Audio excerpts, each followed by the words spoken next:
the Overview and Scrutiny Management Board for the new council term. Well, it says new council term. Second. My name is Councillor Philip Roberts. I am the chairman of the board. Kane Parkinson, vice chair of the board, is also in attendance.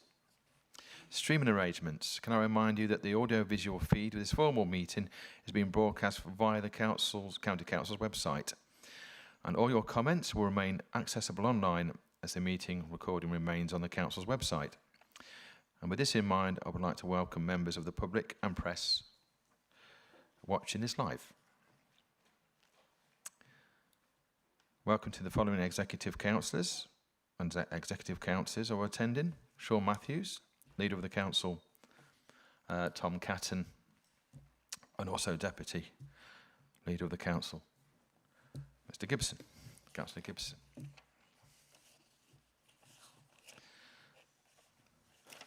Welcome to the following members of the corporate leadership: Andrea Crookham, Deputy Chief Executive and Executive Director of Resources.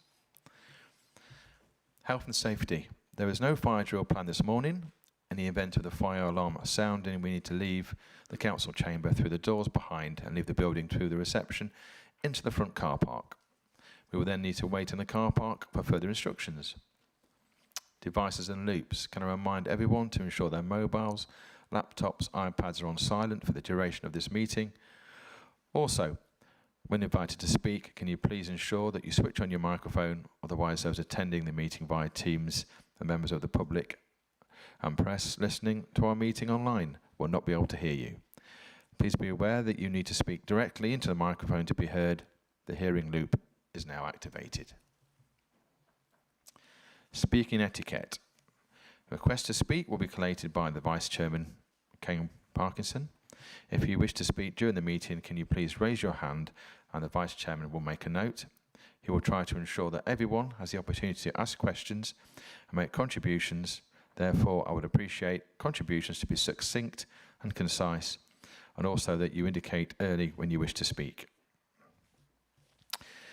Apologies for absence and replacements. Emily, do we have any apologies or replacements? Thank you, Chairman. We have apologies from Paul Brewster, our church representative, Councillor Dilks, who was replaced by Councillor Baxter for this meeting only, and Councillor Jimmy Brooks, who is replaced by Councillor Beecham for this meeting only. Thank you. Thank you.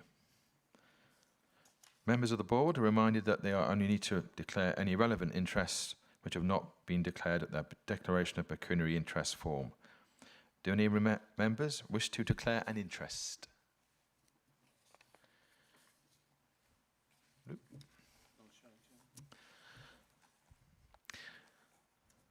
Number 3, minutes of the meeting held on the 29th of May 2025. This is to confirm and sign the minutes from the last meeting of the board on the 29th of May 2025 as a correct record. This can be found on pages 5 to 10 of the agenda pack. Do we have a proposer? Councillor Collier. Seconder, Councillor Woodruff. Thank you.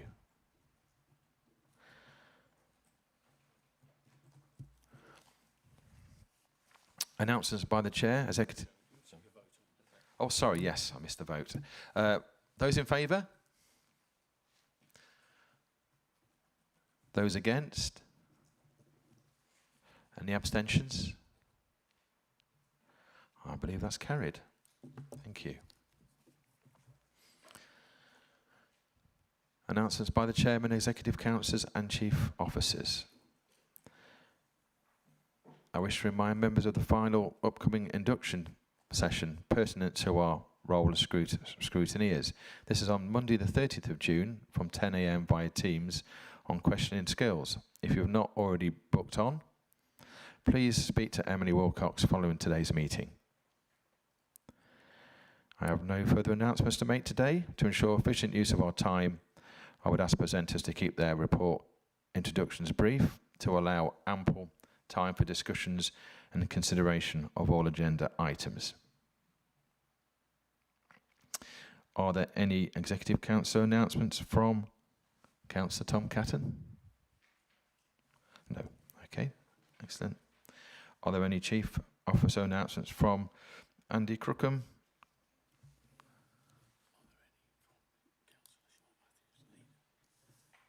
Are there also any from Councillor Shaw Matthews? I'm glad you remembered me, but no. Yeah, I do remember you, yeah, vaguely. Consideration of any call-ins. Emily, are there any call-ins to be considered? No, none received, Chairman. Consideration of any council call-ins calls for action. None received. Excellent. Right, item number 7. Review of the financial performance 2024-25. This pre-decision scrutiny report can be found on pages 11 to 70 of the agenda pack. The report to the executive outlines the council's financial performances for 2024-25, highlighting a 9.851 million underspend on council budgets and a 2.42 million overspend on school budgets. It explains key variances in revenue and capital budgets, proposes a carry forward of under and overspends in 2025-26, presents an updated reserve statement, reports on financial and prudential indicators, provides an update on fundamental review of the council's finances currently underway. The executive are due to consider the report for a decision on 8th of July 2025. Our actions in terms of the input requested from the board are: consider the report and determine whether members support the recommendations to the executive set out on page 13 and agree that the board's comments to be passed to the executive in relation to this item. This report is to be presented by Michelle Grady, Assistant Director in Finance. Now over to you, Michelle. Thank you very much, Chairman. So as you've highlighted, the report sets out our year-end position for our revenue and capital budgets and makes proposals on the use of the carry forward from the revenue budgets. In terms of our revenue budget specifically, Table 1 on page 16 is a summary of the year for 24-25 with an overall underspend position on our general fund of 9.8 million, which is made up of operating expenditure underspend of 7.1 million and additional funding received over what we budgeted for of 2.7 million. The report details explanations of variances against each service and how the outturn compares to the quarterly forecasts. During the year, we had forecast an overspend on our service areas with explanations of service pressures, but we did also highlight throughout the year that we anticipated these pressures could be managed by our contingency that we held, and that is the position that we are finding ourselves in. In terms of schools, we've highlighted that the dedicated schools budget was overspent by 2.4 million, and the schools section in Appendix A sets out the details of the breakdown of that overspend. Any school budget balances are ring-fenced and will carry forward automatically, so do not form part of this decision-making. The overspend highlighted the large pressure on the high needs block, which has required the use of reserves to manage that, which are now quite depleted, and we are likely to go into a deficit position into 25-26. In terms of the revenue balances to carry forward, our financial regulations set out the process for the carrying forward of the revenue underspend, and Appendix C on Table 1 set out the process and the proposal for the use of the 9.628 million of the balance that's not ring-fenced, which requires some decision-making. This includes the removal of the overspend being carried forward in the Place Directorate, reimbursing the financial volatility reserve of the £1 million that was taken out during budget setting to support a flooding reserve, and making voluntary revenue provision to reduce our future borrowing costs. In terms of our capital programme, the capital investment during the year was 219 million, which was 27 million under what we proposed to do, and this was used to improve and create assets for our service delivery. Variances are usually a result of delivery timing, and project details and impacts are included in the report. Any over or underspends on the capital programme as it stands will carry forward automatically into 25-6. In terms of our reserves, Appendix D shows the split of our reserves. Schools reserves, as I've mentioned, are ring-fenced and will be carried forward. Grant reserves are usually those that have conditions around them, so we will need to still adhere to those conditions. The general fund reserve remains within our target of between 2.5% and 3.5%, and we have not drawn that down at all and have no plan to draw that one down.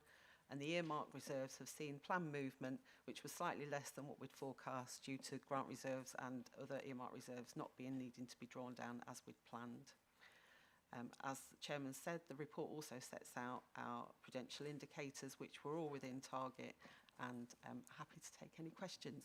Although, before I do that, I'm just going to hand over to Andrew to pick up on some specific recommendations. Yes, Andrew. in the report. Andrew Crook. Yeah, with your indulgence, Chair, thanks. I just thought it'd be useful, given into the new council now, just to give a bit of an update of where we're at with budget planning for future years. And the report sets out a few sections, broadly from about 1.24 in the main covering report to 1.27 about the current circumstances. I just thought it'd be helpful just to bring those to life for the committee. So the last council at its budget setting meeting back in February obviously set a balanced budget for 25-26, but also set out a challenging medium-term plan, setting out potential budget gaps of £25 million in 26-27, rising to £55 million in 28-29. And this was due to a number of factors. Firstly, a change in direction in government funding. I think I've talked previously around the removal of the rural services grant that we received from the government previously, £10 million a year, plus also the change in the national insurance contribution regime, which has placed significant additional cost to us. Added to that, a spending review which has just been undertaken by the Chancellor of the Exchequer, which we're still trying to work through the direct implications, and a detailed fair funding review that the government is undertaking. That fair funding review announced a further consultation last Friday, and again we're working through the implications of that, and the purpose of that consultation is to set out how the government intends to distribute the funding pot for local government across the different tiers of the sector. Naturally, we will be responding to that in due course, but it is complicated in terms of the way it's been set out, not least around a council tax or a resource adjustment, which was one of the things that we lost out on when this recovery grant was introduced, and that was the grant that moved that rural funding grant predominantly into the metropolitan areas of the country. So we're taking a keen interest, and I've got various members of the team working through the implications of that at the moment. All that said, officers are currently working through building up a proposal for the council, which would be the budget setting in February, preceded by the executive process in January, to deliver a potential sizable amount of savings, and we're looking at a minimum of £25 million at the moment. And how we've been doing this is through a various set of reviews, right down to head of service level, looking at where we can reduce expenditure, where we can possibly reduce expenditure. We've been undertaking a number of contract reviews and various other financial elements of that. Now, in paragraph 1.27, I talk about the uncertainty and changes to come. And that's important because that £25 million might not be £25 million of savings by the time we get to budget setting in February. And I thought it'd be useful just to set out what the paragraphs mean around the different non-executive powers of the Chief Executive and myself. So the Chief Executive, as the Head of Paid Service, has the ability to conduct staffing reviews, which could potentially deliver financial savings. If the circumstances were to become worse, we may seek to utilise Debbie's powers in that space to help provide further proposals to members of the council. And then a further set of responsibilities conferred on me by Section 151 of the Local Government Act, particularly around financial administration of affairs. And what that does mean, principally, is conducting focused reviews that may help us deliver further savings. And by focused, I mean things that we can procure, particularly under delegated powers or in consultation with my portfolio holder, around items of activity for the council that would deliver specific outcomes. And by that I mean it's something that we can set out a specification for, something that we can then go and procure, something that would have specific data sharing requirements if required, and then things that would provide a specific set of outcomes. I'll then move on to say what it isn't and what it doesn't mean, because I think that's quite important for the committee to consider as well. What it isn't, and I'm talking in hypothetical terms at the moment, is a potentially broad engagement with a third party that might involve us having to work through specific procurement advice, specific legal advice, and potentially a large and broad data sharing agreement, which would give rise to an executive decision, and in doing so would require further scrutiny, either through a scrutiny committee or through the calling processes that are set out in the Constitution. One such instance where a decision may not be required in a hypothetical engagement with a third party would be where any data is already actively available on our website through the transparency arrangements. So just for the committee's awareness, clearly we have to print and provide our expenditure over £500. We have to now, under the Procurement Act, provide a contract register and various other documents. So that was that. So at that point, hopefully that's been helpful in terms of providing more clarity to those sections of the report. And naturally happy, alongside Michelle, happy to take any questions on any of the content of the rest of the report, please. Thank you, Andrew. Right, we're now going to invite members of the board. Sean Matthews, would you like to make a comment? Yes, look, I just want to reassure everybody that if there was a request that was received regarding any type of County Council efficiency review, it would be conducted in line with the Constitution in a safe and legal manner, with the full support and advice and involvement of the officers of the council. Reform were given a mandate to cut waste, streamline and save money, and this type of review was part of the campaign. The overarching principle here will be legal, safe, focused review for the betterment of the council and for the constituents of Lincolnshire. I can only surmise that if anyone doesn't want this type of thing to happen, they might have something to hide.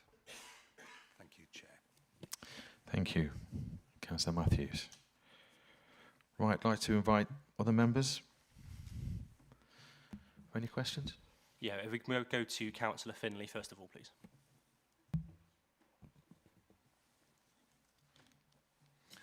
Thank you. Oh, and thank you, Michelle and Andrew, as well. Thank you. Right.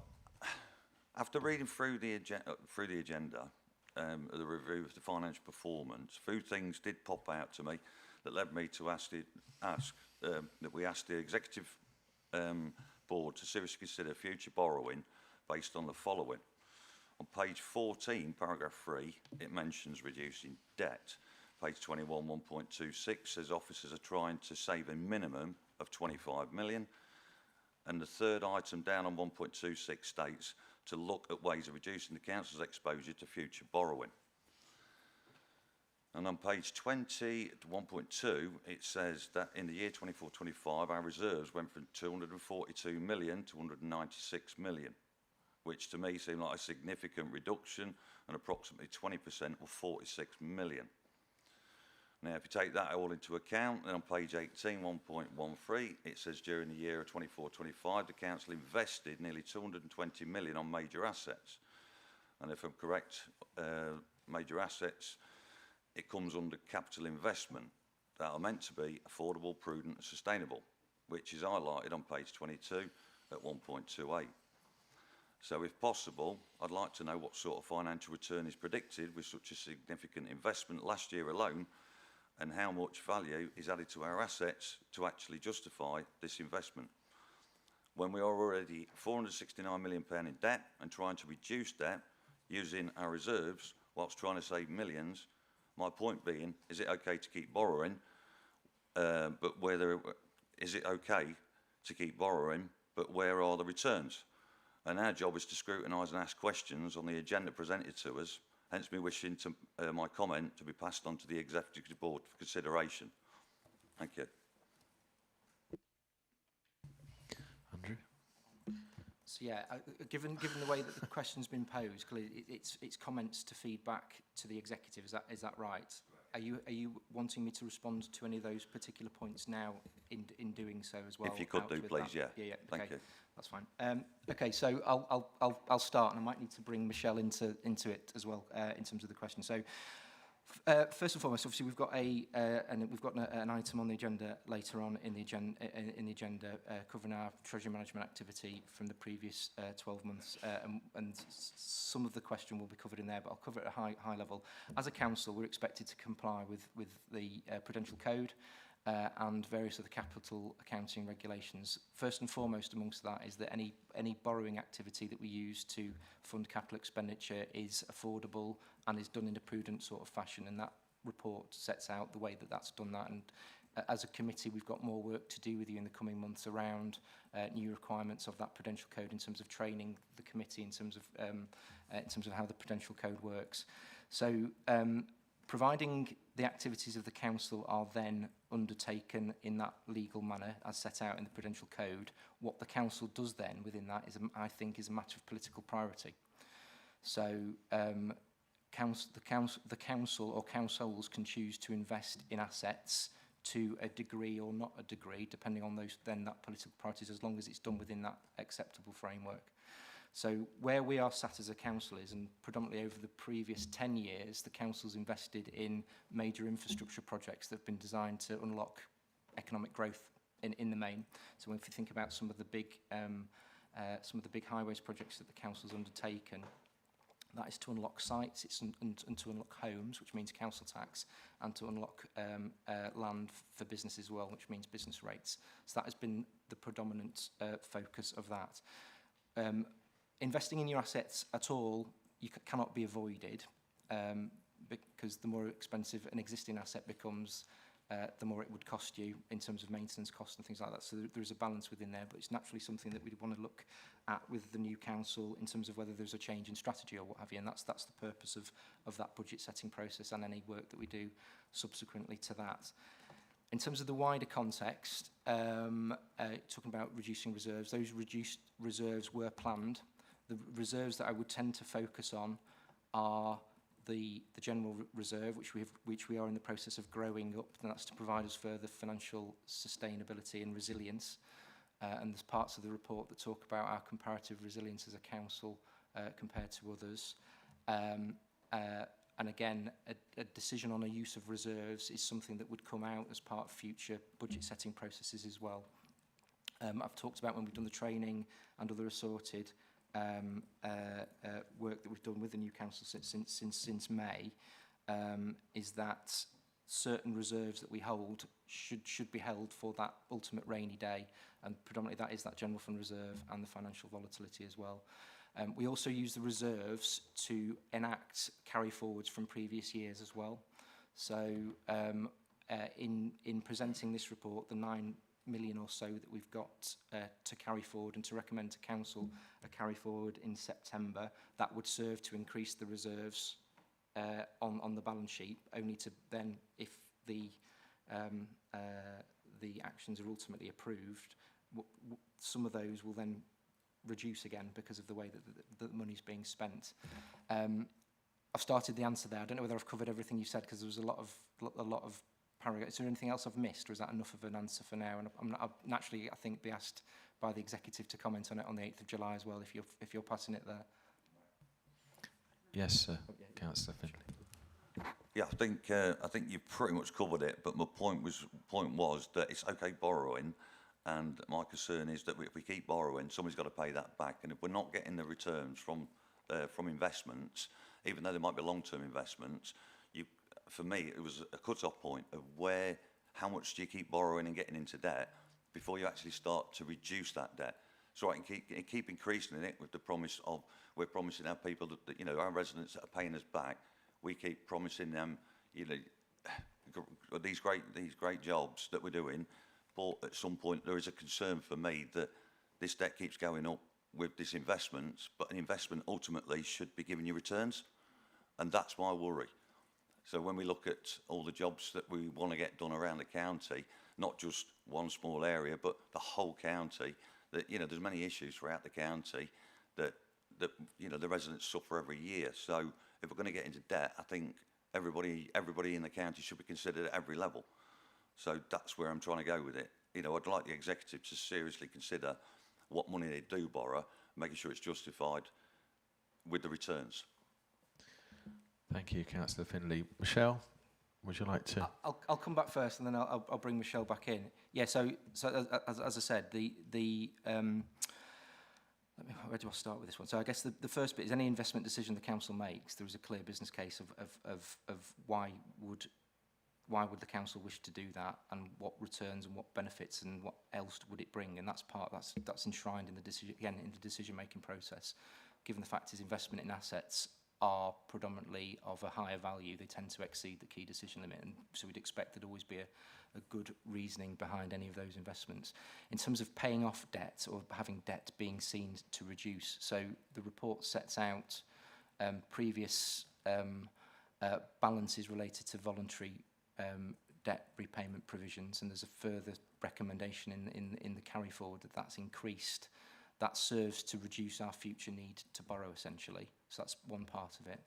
The other way that the council can reduce its exposure to borrowing is by selling unused assets. And again, there's been a process that we've been through in previous years, and one that could feasibly continue under the new council, whereby unused assets get sold to generate capital receipts that again reduce the exposure to future borrowing. But reverting to my first question really is any activity that the council wishes to undertake should be backed by that sound business case and with clarity around returns, costs, benefits, etc. Which as officers, that is part of our job of advising the council in making any decisions that it seeks to make. So I don't know if Michelle wants to add to that. Thank you. I think you won't see the normal financial return on investment for the borrowing we're making, and I think if you think about, but there are some choices in there. So if you think about our fire fleet, we do a best value judgment as part of the business case. We've just replaced a lot of fire engines because you need fire engines to run a fire service. We'll do a view about, is it cheaper to borrow to buy those, or can we lease them? So we can absolutely lease those, and there's a revenue cost to that, but then you obviously have to offset that with other revenue spend and where you can make savings to fund that. So that is all part of that consideration, but you won't see the normal financial return on investment that like you do if you was invested in the stock exchange or something like that. So it's just that point. In terms of the reserves, so our external auditors do an assessment of our reserves each year. They're required to do a best value assessment, and part of that is our financial resilience and sustainability. So they look at the reserves, they look at the use of reserves, and making sure that we're not running down reserves to basically fill gaps. And that's a key part of their judgment that they bring back every year. And to date, we've had a clean bill of health from our external auditors, if that provides some assurance. Thank you, Michelle. Next question, Councillor Corey. My colleague, Councillor Hill, was first, actually. Thank you, Chairman. Okay, no worries. Councillor Hill. Thank you very much, Chairman. I've got some questions, and hopefully I'll can ask those and also come back later if that's okay with you.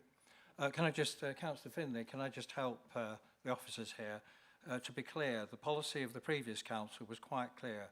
We borrowed money not to invest, which I think we was probably implying perhaps the council could borrow money at advantageous rates and then reinvest it, like many other councils have done up and down the country. And actually many of those have found themselves in trouble because those so-called investments have ended up being liabilities.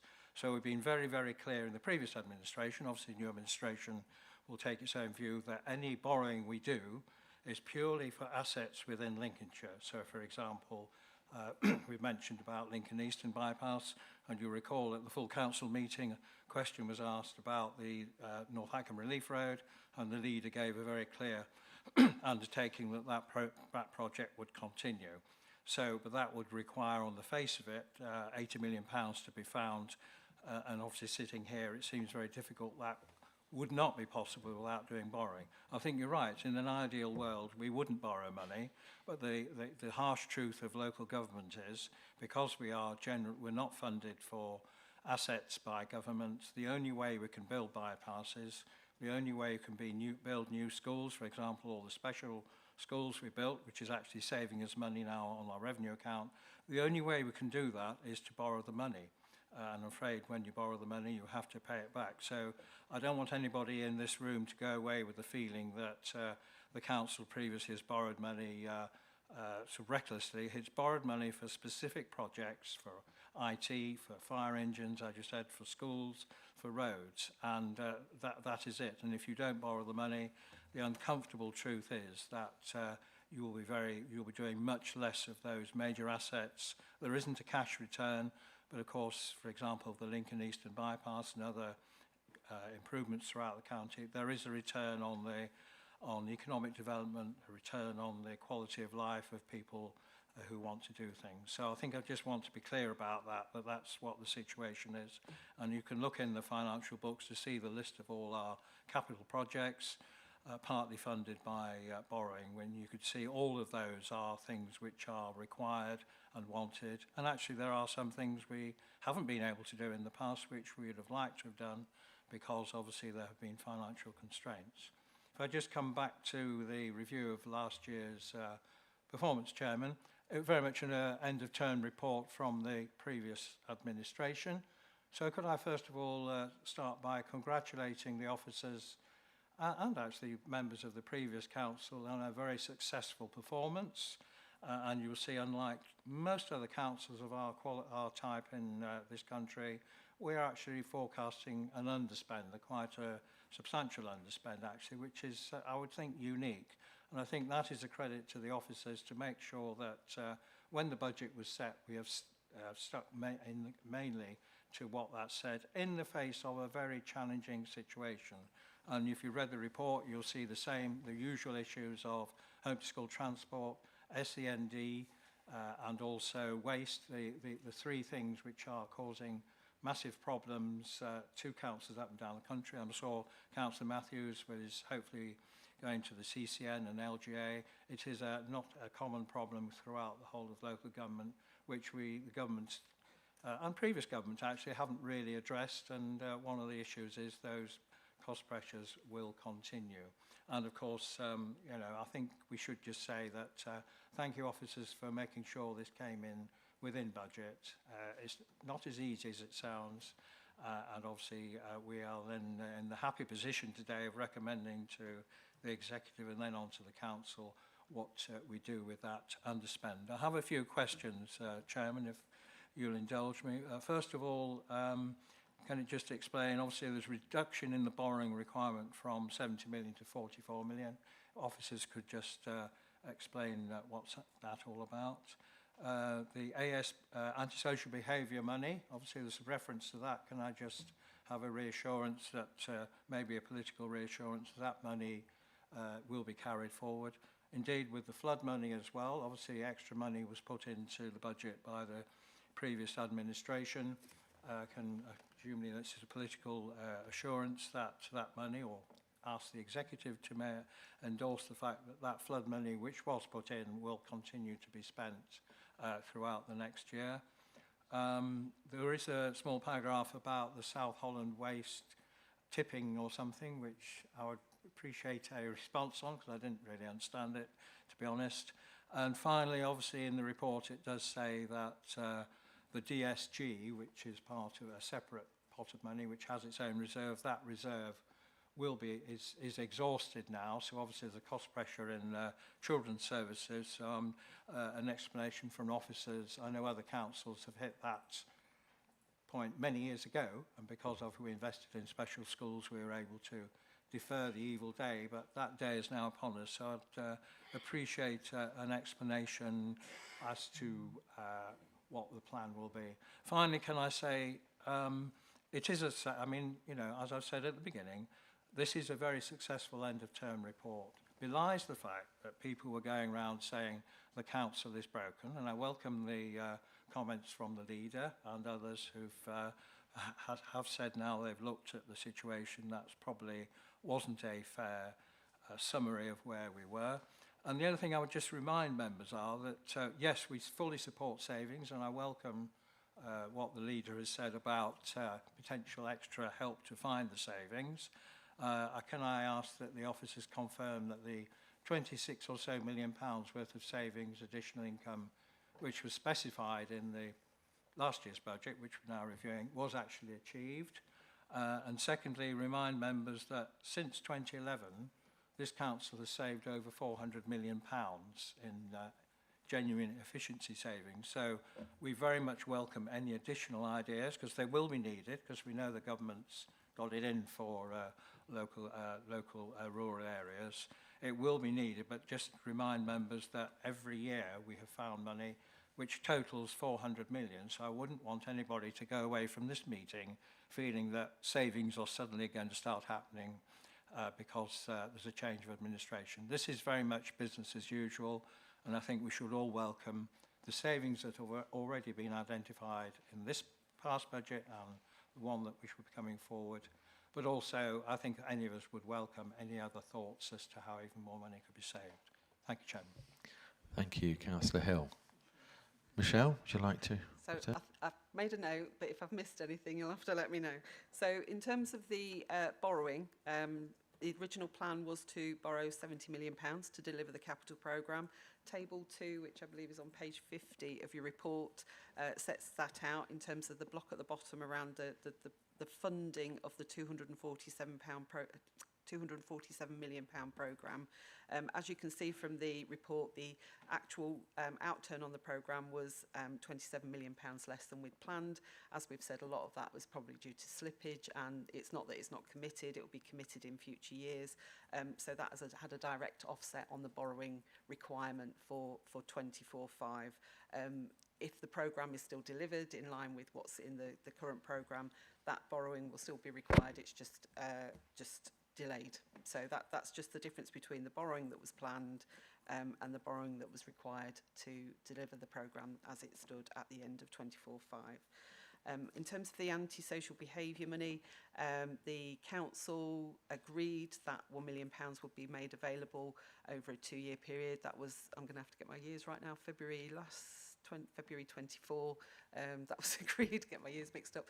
And the discussion at the time with council was that would be delivered over a 2-year programme. This is just our mechanism for making sure that money gets carried forward, but clearly that's something that will be discussed at executive. In the report, the reserves table, which is in Appendix D, which I will just get to, has all of the earmarked reserves set out in it. So page 63 of your report. As you'll see in there, underneath the financial volatility reserve, there is an emergency flooding reserve of £1 million. That was the £1 million that was agreed at council February this year to support households in terms of flood incidents. That's still in the reserve and presume will be reported on during 25/6 if that gets used in line with what was agreed for the programme. The waste question, I'm going to have to refer back to my notes. I was given a little note. So this is where we've got waste collection authorities delivering waste outside their designated area. And this is one of the districts undertaking that. So we'd planned £250,000 to undertake that. And actually we've challenged some of those costs, and those costs have come in a lot less. And what we've just paid is the actual costs for undertaking the movement of that waste out of that district area into wherever it needed to go to be managed by our waste disposal services. So we'd planned for £250,000 worth of cost, and that's come in a lot less because we've challenged that and we've based it on actual cost. Learned something new today about waste disposal. DSG, so I think we were in a fairly unique position, having not gone into deficit already on the dedicated schools grant. The main driver of the deficit position in all of the counties around the DSG is the high needs block and the SEND education healthcare plans and the impact that they're having on the school system. Effectively, we've depleted our reserves now that we had in DSG, and we are likely to go into a deficit position. Because the DSG is ring-fenced, there's a statutory override that's been put in place to say that doesn't touch our general fund, so we don't have to subsidise it across the piece. But clearly, we've got a deficit reserve there going forward if the spend continues to incur the way that it has been at present. It's clearly causing a lot of problems for a lot of counties. We're very much behind the curve with all of this, and the government has set out that they're planning to lay a schools bill later in the year, primarily to address the situation that there's been an awful lot more money in the SEND kind of environment, yet it's not improving outcomes, so they recognise there's something that needs to be done about that. In terms of the savings that were planned for the 24-5 year, I think there is a paragraph in the report that says that all of the savings were delivered as planned, and we've not got any areas of either planned income or savings that weren't met. And I think flood. There's no plan other than, I say, the £1 million that's gone into flooding is still there. All of the development fund money that was set out in previous years, we've given an update. The flooding money in the development fund was directed towards investigations and schemes to support flood infrastructure and architecture. The £1 million in the reserve was primarily to support households, and they're still in there, but clearly we can provide updates during 25/6 on their use as well. Thank you, Michelle. Andrew, would you like to? Just to add to what Michelle was saying about the flooding then, so as at the end of May, I think £300,000 of the money that had been allocated in February had been allocated. That's an ongoing process, and I think the potential exposure from the people that had been invited to bid into that fund could arise as high as £700,000. So the original use is there, but clearly any money that isn't spent in that could be used for other subsequent flooding events as well. And, thankfully, we haven't had any for a period of time. But Thank you, Andrew. Can I just remind all councillors, please try and keep it to one question, otherwise we could be here quite a long time. Sean Matthews, Councillor Sean Matthews. Thank you, Chairman. And generally speaking, I don't really want to comment too much during the OSMB. It's my scrutiny, effectively, so I try to keep my comments to a minimum. However, as I was invited by Councillor Hill to respond, I will. The thought of this being a good school report does vex me somewhat. Was it financially prudent to take £7.8 million out of the reserves of the council to artificially reduce the council tax last year to try and win votes against the advance of the council? I don't think that was prudent in any way at all. We're left with that. That almost entirely wipes out the surplus that we've been left with. So no, it's not a school report that I'd be proud of in any sense whatsoever. And as Michelle has said, and Andrew has said, the flooding, the flooding has been used somewhat, but it will remain and continue to be used as and when necessary. Thank you, Councillor Matthews.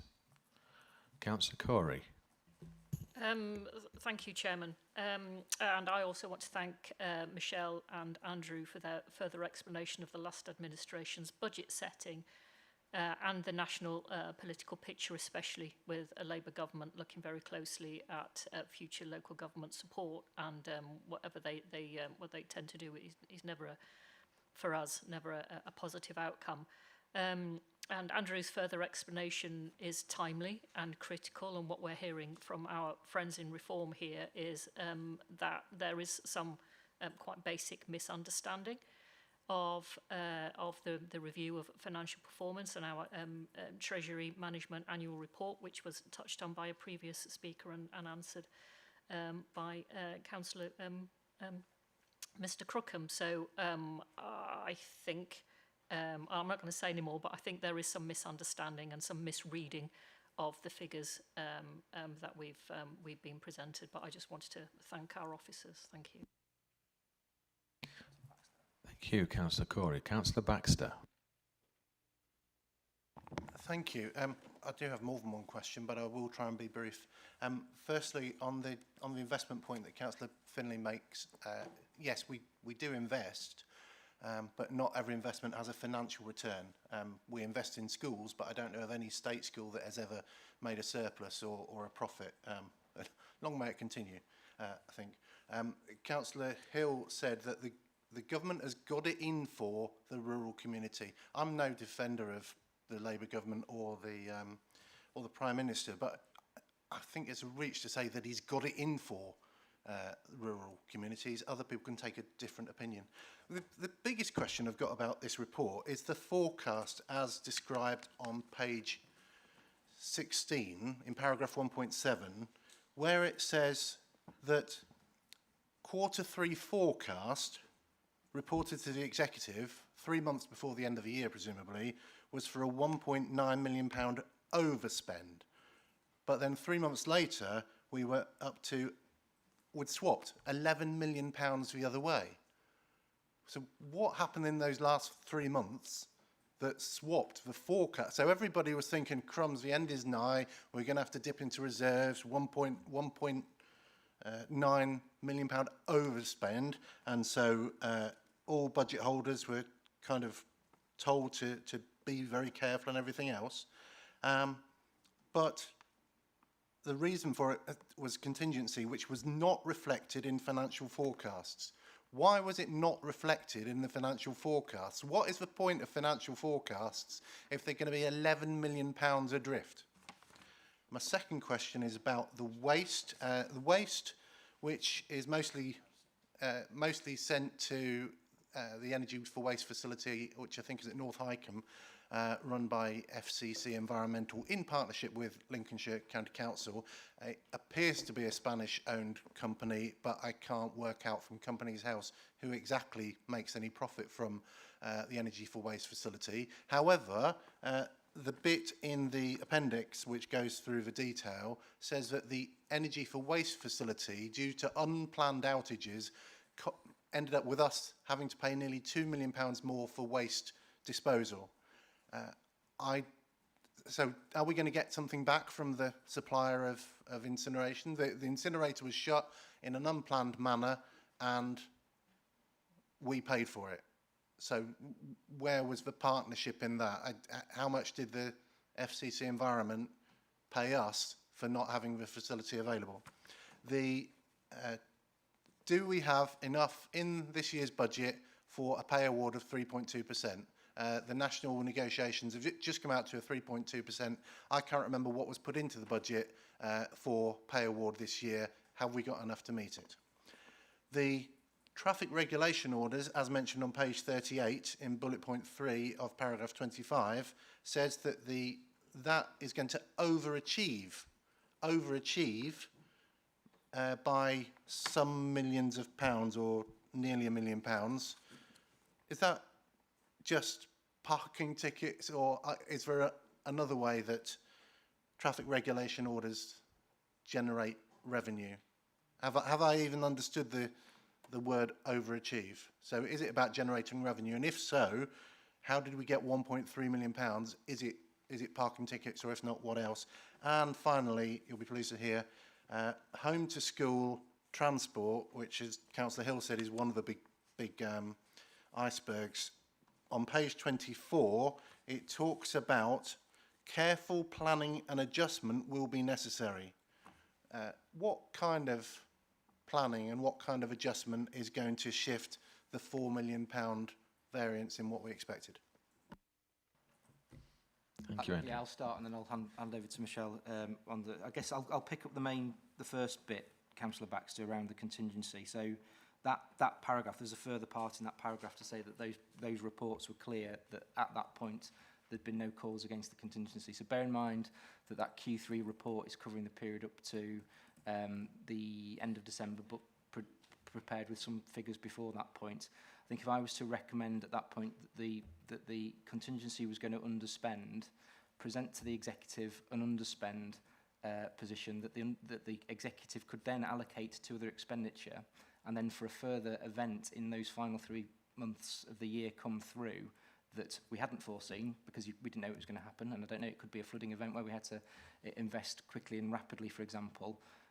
I think I'd be quite open to be rightfully being hammered by the members of the council that I hadn't correctly advised the council that we hadn't come through the full year of the year, and that's said with all due respect, I think. So that's why we do it the way we do it. It might not like it, and there might be further conversations about how we present it, but that's how we have done it and how we have done it for a number of years. I'll hand over to Michelle now, and then I might have to come back on further answers if that's okay. So I've written a few of these down, Councillor Baxter, but if I've missed anything, please let me know. So we've budgeted 4% when we set the budget for pay awards. So yes, there is enough money for the proposals that are going forward. In terms of the waste under Part 23 in the appendix, it does say that the overspend was due to additional tonnages as well as the outage. So my understanding is a lot of the overspend was to do with the additional tonnages. We do have a contract in place with FCC that basically shares costs when these type of events occur. So there's a pay and gain share cost arrangement, which is probably as technical as I can get around the FCC contract, but there is a cost sharing process in place around the energy from waste plant with FCC. So that they will have taken on some of the cost in terms of that unplanned outage as well. TROs are very different to civil parking enforcement. So we do generate income through civil parking enforcement, but it's very specifically ring-fenced and it can only be used for the cost of civil parking enforcement. The TRO income is about utility use on the roads and the notices that need to be placed in order to do that. And I'm cringing a little bit because I'm sure Councillor Davies knows much more about this than I do. But so it's around that. It's about the utility use on our highway and the cost that we charge them for that use. Overachievement is additional income, and I think you'll see in the report that was offsetting some of the reactive maintenance cost. An awful lot of work goes in, as you can imagine. There's an awful lot of contracts around home to school transport. The planning is around the route planning, the contract letting, and there's an awful lot of work that goes around the hundreds and hundreds of contracts that are let around home school transport. So hopefully that's enough information, but we can come back with some more if that's helpful. Councillor Baxter. Thank you, that's really helpful. The bit I didn't understand was about the traffic regulation orders being permits for work on the road, because 2 bullet points later it says there's also been happily an overachievement of £750,000 on licensing income, which is about the amount of work carried out by developers and utility companies. So what's the difference between the TRO income and the licensing income? I believe Councillor Davies has put his hand up. If you want a more technical answer, I would be very much grateful for your help, Councillor Davies. Yeah, I believe, to answer the question, the TRO is for the permit scheme, whereas the licensing is for things like scaffolding, Section 278s, skips, etc. The permitting scheme income sits under the TRO scheme, so that's been very successful. Every day's a school day. Thank you very much. Thank you. The old Section 728. Who could forget that? Thanks. Thank you. Councillor Beecham. Thank you, Chairman. I'm going to be a little bit more light-hearted here. In life and in business, it's always said that you must expect the unexpected. Well, where are the most significant and unexpected variances in the 24-25 outturn, and what do these tell us about the robustness of our forecasting models? Thank you. So I think we've seen a trend. So things like home to school transport, social care placements absolutely are the most, in terms of unpredictable or more volatile areas. It doesn't take an awful lot of placements that are quite expensive in the social care arena to suddenly make your budget very much not how you'd planned it to be. So I would suggest they're probably the areas of biggest volatility, the social care placements, and just the numbers of home to school transport.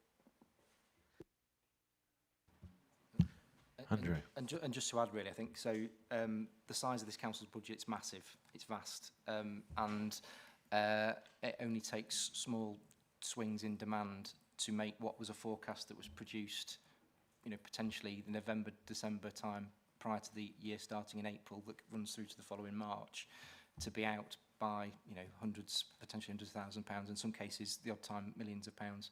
I think what we would say is that we are always, through our monitoring processes, and you receive 4 reports a year. There are monthly reports into the corporate leadership team as well. Through our reporting processes, we are always quick onto emerging issues where they exist, or where we know about them. And going back to my answer to Councillor Baxter a minute ago, that was an example of something that we wouldn't know at the particular time. We've also taken great steps in recent years as well to be more systematic around our medium-term plans at service level as well.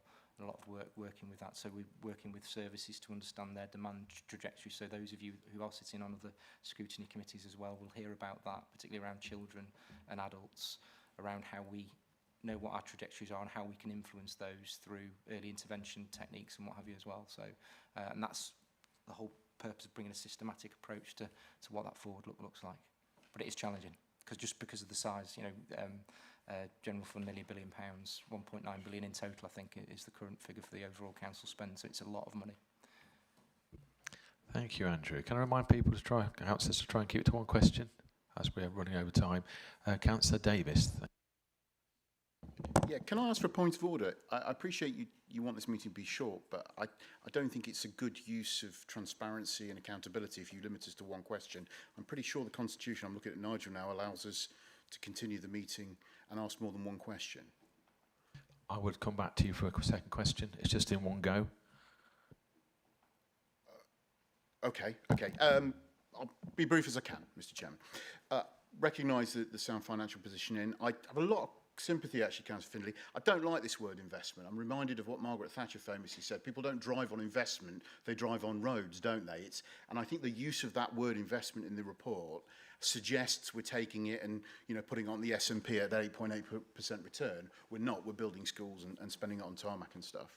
Incidentally, actually, I'm investing at the weekend. Our head of facilities management at Bramble Cottage is asking to be invest in the garden fence. So I will be investing with a can of paint in my hand. So I completely appreciate some of the concerns. A couple of queries, really. Schools budget. Looks like we're heading, like the DSG, to structural deficit by 25, 26. We really need to avoid that, and I know it's difficult because part of it's at arm's length. What kind of strategy have we got in place to do that? In terms of cuts, well, we call it savings, but again, coming back to your point, it's really a cut, isn't it, in real terms? The word savings is slightly disingenuous. When do we expect to see a detailed impact assessment of the savings/cuts plan, and what kind of scrutiny will that go through? And just really to come back on Councillor Matthews' point about external reviews, you know, I've enjoyed we have a correspondence about this. We've always engaged in transparency. We've always had lots of audit and stuff, and it's important we continue to do that. Our only concern is that it's legal and lawful and doesn't put the council at risk. Interesting use of language. You haven't been invited yet. My view is that you are the leader through your executive and the council. You are sovereign. It is for you to make the decision about what this council does. And I would urge you not to be at somebody else's beck and call on that. So I think my question is, are you actually sovereign on that decision? And in particular, and I come back to this point, and I have done this before, but I'll put it on record, I really think there should be a clear scrutiny process for bringing anybody into this organisation, that we go through the usual decision-making process. There is no urgent, as we've seen, there is no urgent time frame required. So let's have, even for some of the delegated powers that the 151 officer and the head of paid service are talking about, let's have proper scrutiny as we are constitutionally bound to do. I'm not asking this because I think it's a good idea. I'm highlighting what the Constitution says in terms of the decision to bring people in, so we know what the data transfer arrangements are, what we know what the confidentialities are, so we know who these people are, as you would expect when we went onto the NPAS National Framework for Audit. That was imperative that that was in place, and I think in order that people are assured that nothing untoward is happening, that should go through a scrutiny process. And I can't think of one legitimate objection to that, notwithstanding the fact that it's in the Constitution. And what I would say off the back of that is, rather than, you know, ad hoc messages coming back, let's have the results like we do for the audit report. Those on the committee, and I'm sure Councillor Matthews, you were in the audit committee as well, we had the opportunity as a committee to scrutinise that audit report that came back, and that's a really useful process. So I would urge that was also done on that as well, Mr. Chairman. Thank you. Thank you. Councillor Davis. Councillor Matthews, would you like to reply? I'm talking a lot today. I really don't want to very much, but let me reassure you that I will be making the decision as to who comes in. Like I said in my statement earlier on, it will be fully supported by the officers. It will be constitutionally correct. It will be legal and safe. We will proceed, if I'm asked to, and I decide that I want to, according to those particular guidelines, which is the constitution of this council and nothing else. Thank you, Councillor Matthews. Councillor Parkinson. Just quickly to all members will be heard. The reason we're asking for one question at a time is that we want to ensure there is proper scrutiny and that every question is answered in the relevant way. When we're asking 6 or 7 questions at a time, it may be that the question doesn't get answered in the right way, or that the people at home may not be able to actually follow the line of questioning when we're going all over. But all members will be heard. We want to ensure that we go through a proper scrutiny process. This administration is committed to that process. That's the reason behind it. So I just want to clarify that. Also, I will come back to you quickly. On the point that Councillor Baxter made regards he's not sure whether this government has it in for the rural communities, I would suggest most members of this chamber would agree with the statement that this government has it in for rural communities. The 20% tax on farmers is nothing short of a disgrace. It is an attack on those rural communities. Critical underfunding of rural communities is a disgrace. So I absolutely believe that this incumbent government absolutely has it in for us and will continue to have it in for us until they're kicked out of the next general election. Thank you. Thank you. Yes, Councillor Davis. So I don't like all this point of order stuff. But thank you for the clarification. Are you saying, Mr. Chairman, you would prefer us to ask individual questions, get a response back, and then come back to instead of asking 3 questions in one go? Would you prefer us to ask correct, one yes. question? It's Absolutely happy otherwise to do that. you may not get your questions answered because David and Michelle may struggle to write them all down. Yeah, no Andrew. problem. I would fully support that, but you did say, with respect, we want to be here all day, let's get on. So happy to do it. I think I understand the logic, which is great. One question, one answer. It will extend the meeting, but that's to be had. Can I just clarify in terms of the leader said he will decide? Well, technically, I'm not sure that is. I mean, obviously, the leader can set the overall policy arrangements. So £25 million has so far been identified. We understand from the parts of the report. And I think, first of all, advice from the officers: do they think that will be sufficient? And when we finally get the more detail from government, and I understand the national formula is being finalised as we speak, and if the 25 million is deemed to be insufficient savings to be found, can I just clarify what the process will be in terms of how that will happen? Because obviously, by in the autumn, the council will then have to start discussing its proposals for the 25-26 budget. So could I just have some clarity on the process of how that will happen, and whether, for example, the officers feel that they could within internally find the additional savings that may be required, or whether they feel that other avenues would be clear. I mean, I think we're all agreeing here that any ideas of how extra money could be saved would be very welcome, but it must be done in a transparent and respectable way, if I put it like that. Andrew. Thank you, Chairman. Thank you, Councillor Hill. And I'll try and pick up some of Councillor Davies' unanswered questions as well as I go through that about schools as well. So the £25 million is a minimum target. That's not per se what we've identified. So that's a figure that, based on factors that could include, I talked about trajectories in my last answer. One of the things that we're working through at the moment is really trying to nail down what our adult care, more to a degree than children's care, trajectories are over the next 4 years, particularly in the space of working age adults, because that's a big variable within that. That's why I'm talking about a minimum of 25. I can't guarantee that it won't be more than £25 million, because there'll be other external factors that are in play, not least how the government resolves this final funding review. And it pretty much hinges, I think, on how this resource adjustment, which, as I said in my opening gambit, back in December, the government used assumed national averages for different tier councils, and that's why only one county council out of the 21 got anything of that recovery grant that was sent to all of the different city councils. So if you remember, we used to receive £10 million rural services grant. That got taken away. Birmingham received £40 million, Bradford £20 million, etc., etc. So that's how the government can move money around the system, and I remain nervous about that until there's a system that's locked down and in operation. But we would expect to be receiving a 3-year settlement from the financial year 26-27 to 28-29, and that would give us more certainty then around what envelope we are fitting within. The savings exercise that's set out in that bullet point, where we've asked each head of service to identify the implications of a sliding scale of savings in their own individual areas from 5 to 25%, presents opportunities or potential savings that could exceed £25 million. But that's not to say that members of the council, when it comes to decision making, would want to take those, because there are certain areas of the council that are, I'd say, to the bone, but there are other areas of the council where there are still efficiencies to be made, particularly around our administrative activities, for example.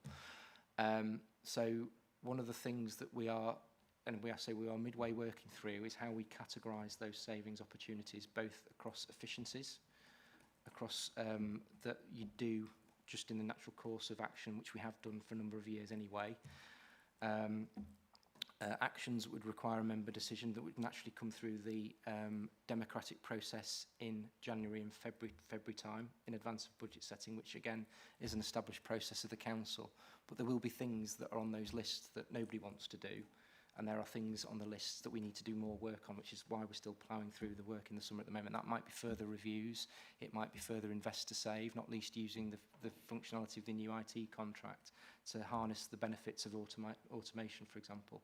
So there's a lot of work going on, but it is all aiming towards that democratic, coming back to Councillor Davis's question, that democratic process where there is full and open scrutiny of the budget proposals, or any changes that the council will make financially, go through scrutiny in January and to full council for full debate third week of February.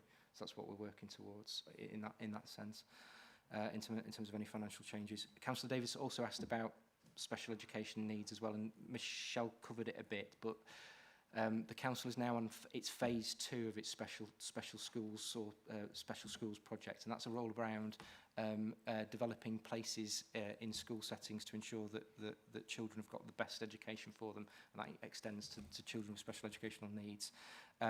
That is not an exhaustive process though, and as you've correctly identified, the council is tipping over from having historically not been in a deficit position to now being in one, and that leads us into a different type of conversation with government. Whilst the statutory override is still in place, and it was announced that that's been extended to 2028 as part of that funding consultation announcement on Friday, that means the government has deferred a decision making on how it will treat that national deficit on special education needs, which by 2028 is expected to increase to about £6 billion. Clearly, us being £2 million overspent is massively insignificant at this time compared to some of the other big county councils, which are many hundreds of £1 million in debt and are using their own cash resources to cash flow that deficit at the moment. But as Michelle said, as yet there is not a solution in place to recover that, but it will have to be a national one. Thanks, Andrew. Councillor Collier. Thank you. Thank you. I'm glad you went back to schools. Again, that's where I wanted to go back to, the transport, and having these send hubs in some of the schools will certainly make a difference to some of the budget at least. But in the report you said you're exploring other solutions as well. Can you tell us what those are, please? Was that in relation to send school places or transport? Sorry, which bit of the report are you referring to? Sorry, it's actually on page 38. It's regarding the transport, and then it goes on to say number of reviews are being explored to address this challenge. I think I mentioned that there's a transport programme board that's sat on by members of the corporate leadership team to make sure we've got a very focused oversight on the work of home to school transport. There's a number of streams that you can look at, including use of our own transport company, how we procure and contract with the providers, how we plan routes, how we use personal assistance, passenger assistance. I'm not sure if I've missed anything there, but that's generally the work that's ongoing in terms of school transport, and I'm sure Andrew can add to that. Yes, Andrew, thank you. Chairman. It's just to add a bit further. Again, there was a flurry of announcements that came out on Friday by the government. One of the other things was the Secretary of State inviting opinions from the sector around statutory responsibilities that councils see as an impediment to them delivering their services within a financially sustainable envelope. And I'd suggest this is something that the council might wish to submit a response to government on, given some elements of the home school transport legislation date back to 1944. So some further work to be done during the summer, I think, on that one. Thank you, Andrew. Any other questions? Councillor French, thank you. Thank you, Chairman. Now, on Appendix E, page 64, it mentions 350,000 being spent on the Green Master Plan, with 38,000 left over. A master plan is the kind of language I'd expect from a Hollywood villain, perhaps, so excuse me if I'm a bit concerned. It briefly mentions a carbon management plan, but I'd like to know, what is the Green Master Plan and the carbon management plan? Why are we involved? And what are we doing with the 38,000 left over? Andrew, thank you. Thank you, Chairman. So the Green Master Plan was a document that was approved by the previous council, and it has a supporting transformation programme. I think the predominant idea is making sure that the council is using energy efficient means to deliver savings. So it's things around making sure our buildings are fit for purpose from a insulation perspective, using energy efficient lights, but there are other projects, and I think we have got, there is probably scope for providing more detail back to the committee at some point in the future, if that's something, or I can come back in writing in terms of what the overall project makes up, if that's helpful. Yeah. Thank you, Andrew. Councillor Parkinson.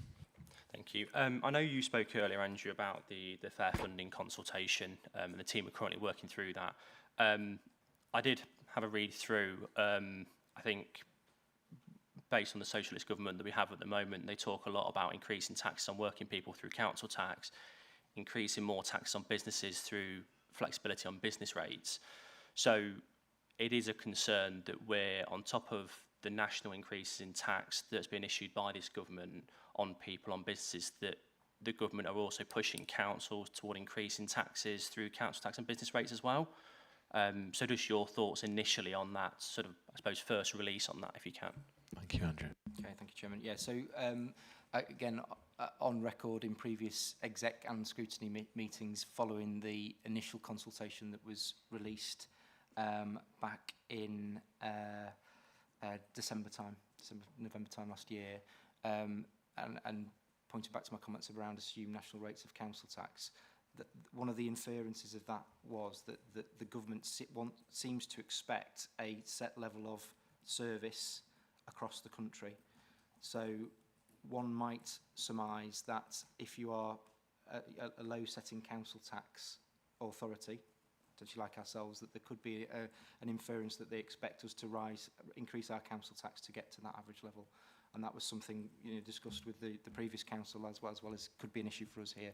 And that's why I'm so keen to understand how that resource equalisation calculation, what it actually means in reality, rather than how it was written, I guess.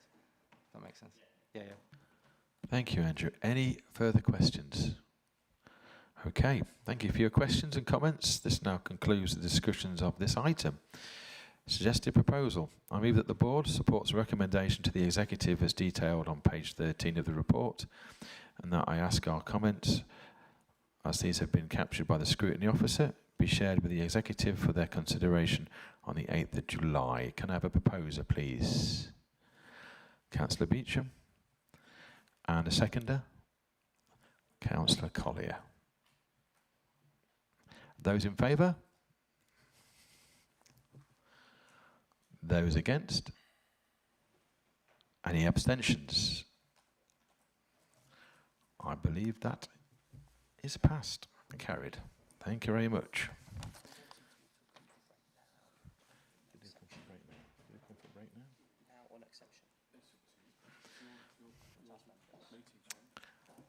Would we like a comfort break now, councillors? As we went on a little bit longer on that one. Yes. I propose we go for a comfort break for 10 minutes. If we could be back by 11:25 to get on to the next session. Thank you.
Right, on to item number 8. Re-procurement of the occupational health contract. The next pre-decision scrutiny report can be found between pages 47 and 74 of the agenda pack. This report outlines the proposed approach for the procuring a new occupational health contract, as the current contract is due to expire on the 31st of March 26, with no remaining extension options. It also seeks approval to delegate the necessary decisions to progress the procurement process. The Executive are due to consider the report for a decision on the 8th of July 2025. Actions. The members of the Overview and Scrutiny Management Board consider the report and determine whether members support the recommendation to the Executive as set out on page 73 and agree that the Board's comments be passed on to the Executive in relation to this item. This report will be presented by Vicky Sharp, Deputy Head of People, Human Resources, and Leanne Fotherby, Commercial and Procurement Manager, Commercial Services. Thank you, Vicky. Thank you, Chairman. I will be very brief in terms of just outlining some main points of the service, and then if you have any questions for clarity and want more detail, you can come back on. So the contract is to enable the Council to remain compliant in terms of its statutory responsibilities concerning occupational health, and also supporting the management in the most efficient way of staff, including recruitment, retention, efficient returns to work, and where appropriate, efficient exits from the organisation through medical capability.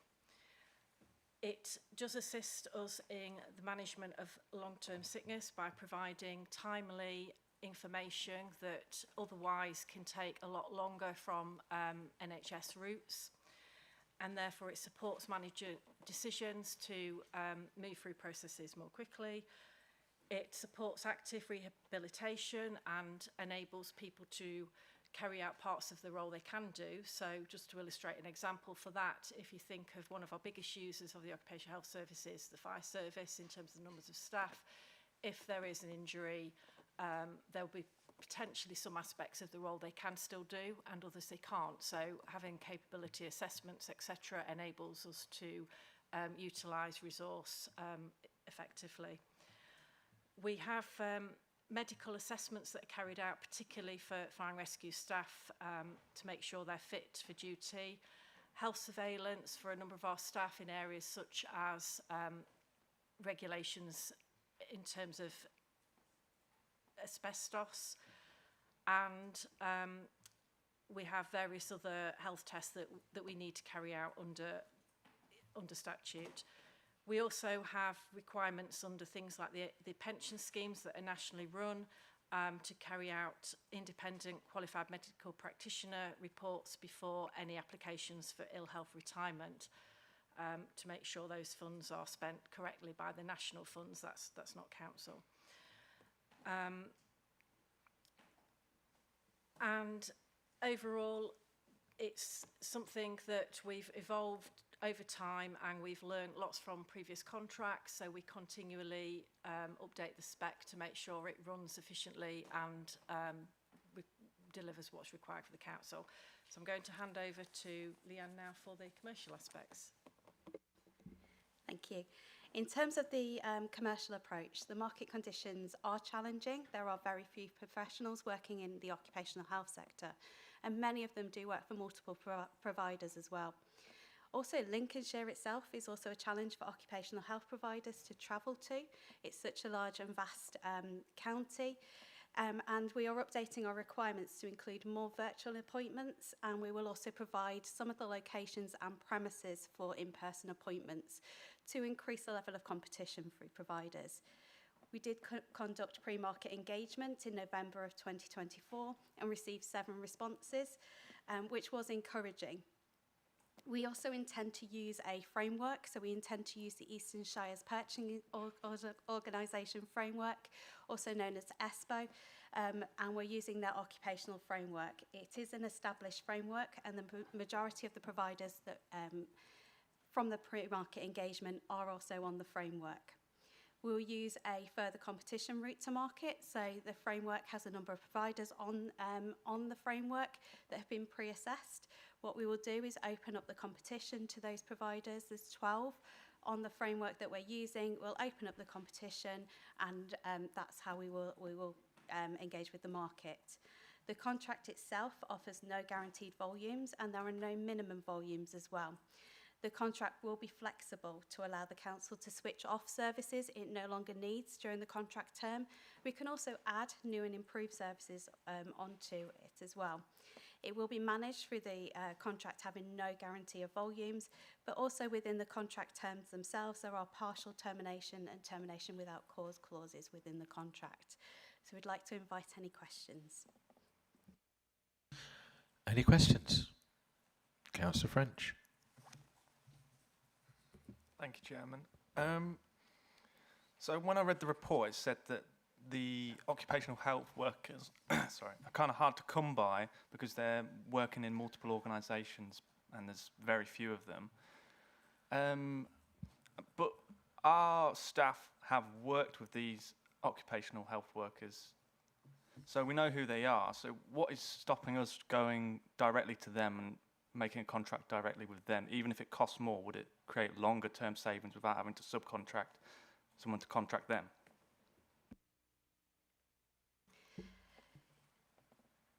The occupational health professionals tend to work for big organisations.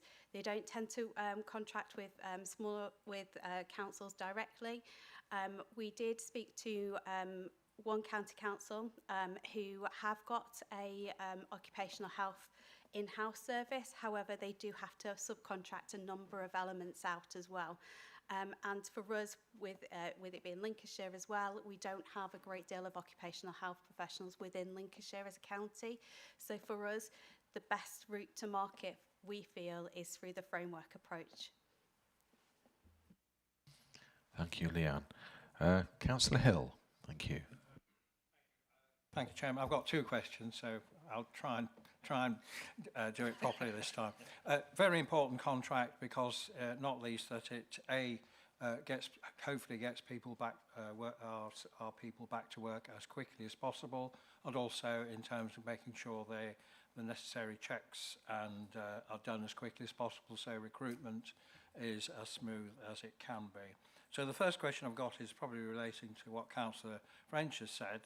Personally, I think bringing it in-house would not be a practical solution, but I just want some more justification as to why you're just relying on the framework, and I understand the benefits of that. There are quite a few on it, and we get a reward, shall we say, as being a member of ESPO. But I just wonder a bit more justification why you just don't put it out to open tender, and maybe some very small providers in Lincolnshire who we don't know about, who can't, if we do it your way, they will be out of the equation because they're not on this framework. So I just want to understand why not just an open tender. So when we did our pre-market engagement, we did look at the potential of doing the open tender, but the market itself suggested that actually a framework would be a better option for us. We also know that using a framework, there are set rates, so there's a maximum rate level that can be bid back. So we know that our estimate in terms of the contract value is fairly accurate because that's the maximum amount that the providers can charge. There is nothing stopping those smaller Lincolnshire companies working with or being subcontracted as part of the contract. There are subcontract elements within that contract, so those bigger providers could go and seek those smaller providers to provide some of the service for us. So ultimately, that our pre-market engagement led to our assessment of the market, and that's why we felt that the framework approach was the most appropriate approach for us. Could I have a 2A? Well, did we, when you were doing this pre-market engagement, was it just with the 12 or was it with others? No, we went out to the whole market. So we did a what's called a PIN notice, so a prior information notice. It went out to the whole market. So it wasn't just with a particular framework. There's more than one framework as well. So we wanted to assess If we did use a framework, would the ESPO one be the most appropriate one, or would the likes of Crown Commercial Services, who have a dynamic purchasing system, would that be more appropriate? It's a new route to market as well. So we assessed both options. We also assessed the open market option as well. Pleased to hear, Chairman.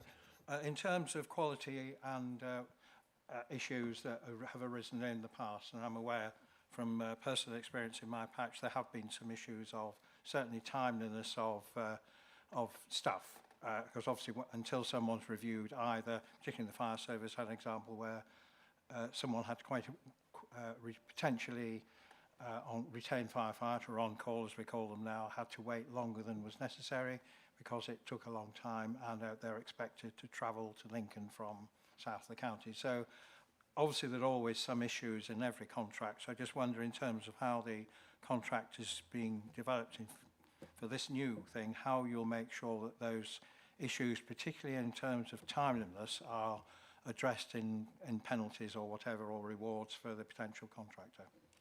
Thank you, Councillor Hill. Leanne? We have looked at the key performance indicators within the contract. So our current contract has a significant amount of key performance indicators, which does make it quite difficult to manage. We've reduced those from 40 down to 15, which is easier to manage, and they are around the time taken to provide the assessment, the time taken to provide the reports. We're also updating the specification in that we are providing premises, so some of those involve rooms within fire stations that are suitable for those medical assessments, so we're updating those requirements. It's why we've put in the virtual appointments as well, because they tend to be a lot quicker. And I'm sure Vicky will jump in and correct me, but there's also some elements that we're looking at bringing in-house, such as the pre-employment questionnaire. So if I can just add, we constantly review the feedback in any issues that we get through the contract, and through our kind of quarterly contract management meetings have picked up and had action plans around there.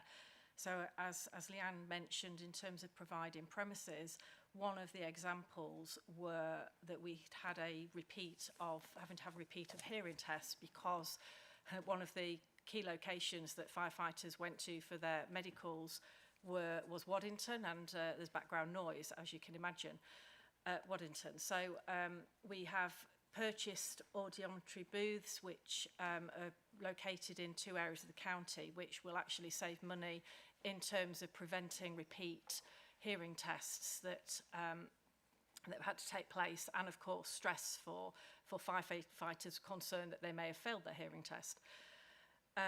We've also had looked at processes that where we can prevent usage of the contract. So, for example, we have just introduced a new applicant tracking system in our recruitment team, and through that we're able to build on a module, which is the next stage of development, that will enable us to do some of that pre-employment screening questionnaire, where the applicant fills in questions and triage it internally rather than paying for the Occupational Health Service to do that. And then only refer the relevant cases. And indeed, any other call-offs we look at, whether going through the account manager now in the new contract to ensure that actually it's nothing that we can provide internally or in a different way to prevent using the call-off. Thank you, Vicky. Councillor Woodruff. Thank you, Chair. Thank you, Leanne and Vicky. I think you've about covered what I was going to ask, but essentially it was how are we using the ESPO framework and assuring that the new contract will offer value for money, as well as providing the high quality service. But I think you've covered a lot of it, but that was my question. Thank you. Vicky, have you got anything else to say, or do you think you've covered? Excellent. No, I think we've covered. Thank you. Councillor Parkinson. Just very much on, obviously, the idea of having break clauses is fantastic. It's really important to have those within the contract, particularly given the issues around staffing and retention. There will always have to be a contingency in that scenario. So I'm just interested to know, what is the contingency if we find ourselves needing to utilise that break clause at that point?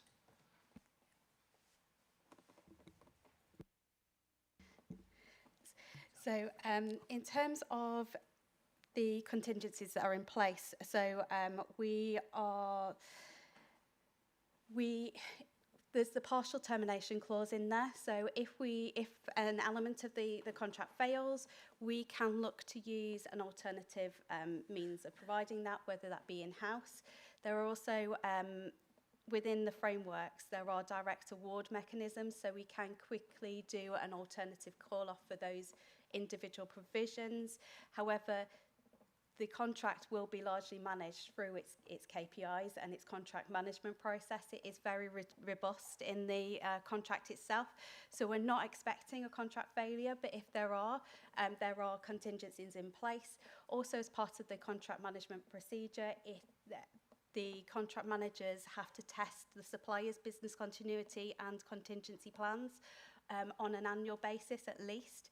So we've got that in place as well. So if there are incidences of struggling to maintain and recruit professionals, for example, that will be covered within their business continuity and contingency processes, and they will be tested, and we will be asking them to enact them as part of the contract management process. Thank you, Leanne. Councillor Davis. Thank you. You've used the term virtual appointments a couple of times, which I know it can be a good or bad thing. How are we ensuring we get good value as an employer, but also for our employees out of virtual appointments? Because they sometimes have a bit of a bad reputation in kind of occupational health world.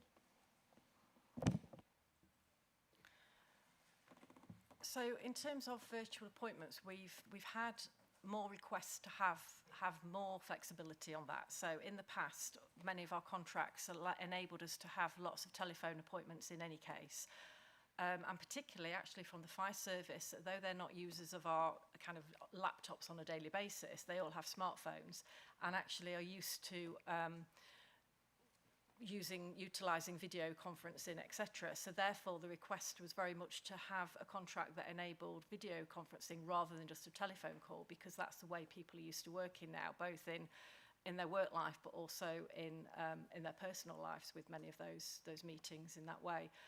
So it then enables us to reduce travel time where people may have traditionally had a face-to-face appointment, and actually in the occupational health world, it's very rare that there'd be a physical examination because they rely on medical reports for that. It's very much a discussion. And having the body language, the tone, the eye contact, etc., is the feedback that we've had that they're more effective. Thank you, Vicky. Any further questions?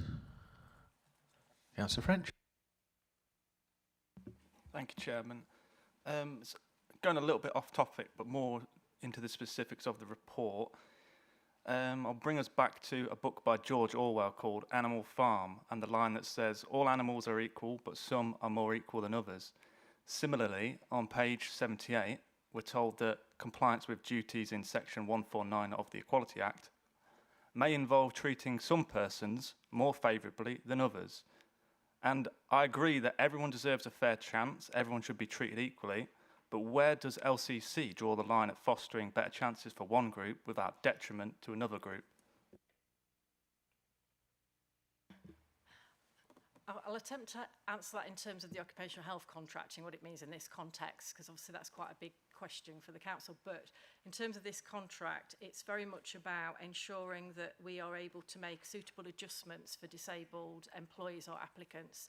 So to enable them to have a job slightly adjusted, additional equipment, etc., to enable them to be employed and therefore be, contribute to the community and local economics by maintaining their employment. And often as well, what people realise as they go through management careers is that it's often not somebody that joins you as a disabled applicant, it's people that develop disabilities during the course of their employment, either through health conditions or accidents sometimes. And therefore we want to maintain the skills and abilities of those employees as much as we possibly can. So in that respect, the Equalities Act allows there to be positive action taken with disabled employees. Thank you, Vicky. Any further questions?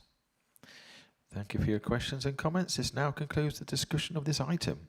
Suggested proposal. I move that the board supports the recommendation to the executive as detailed on page 73 of the report, and ask that our comments, as these have been captured by the scrutiny officer, be shared with the executive for their consideration on the 8th of July.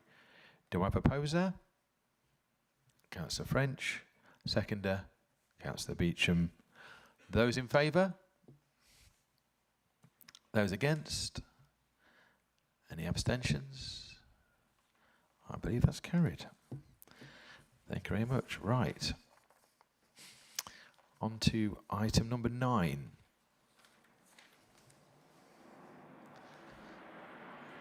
There's a fly past.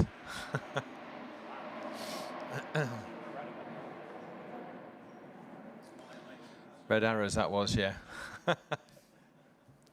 Fly past. It could have been Superman, but we don't know. Right. Right. Responding to the government feedback on local government reorganisation proposals.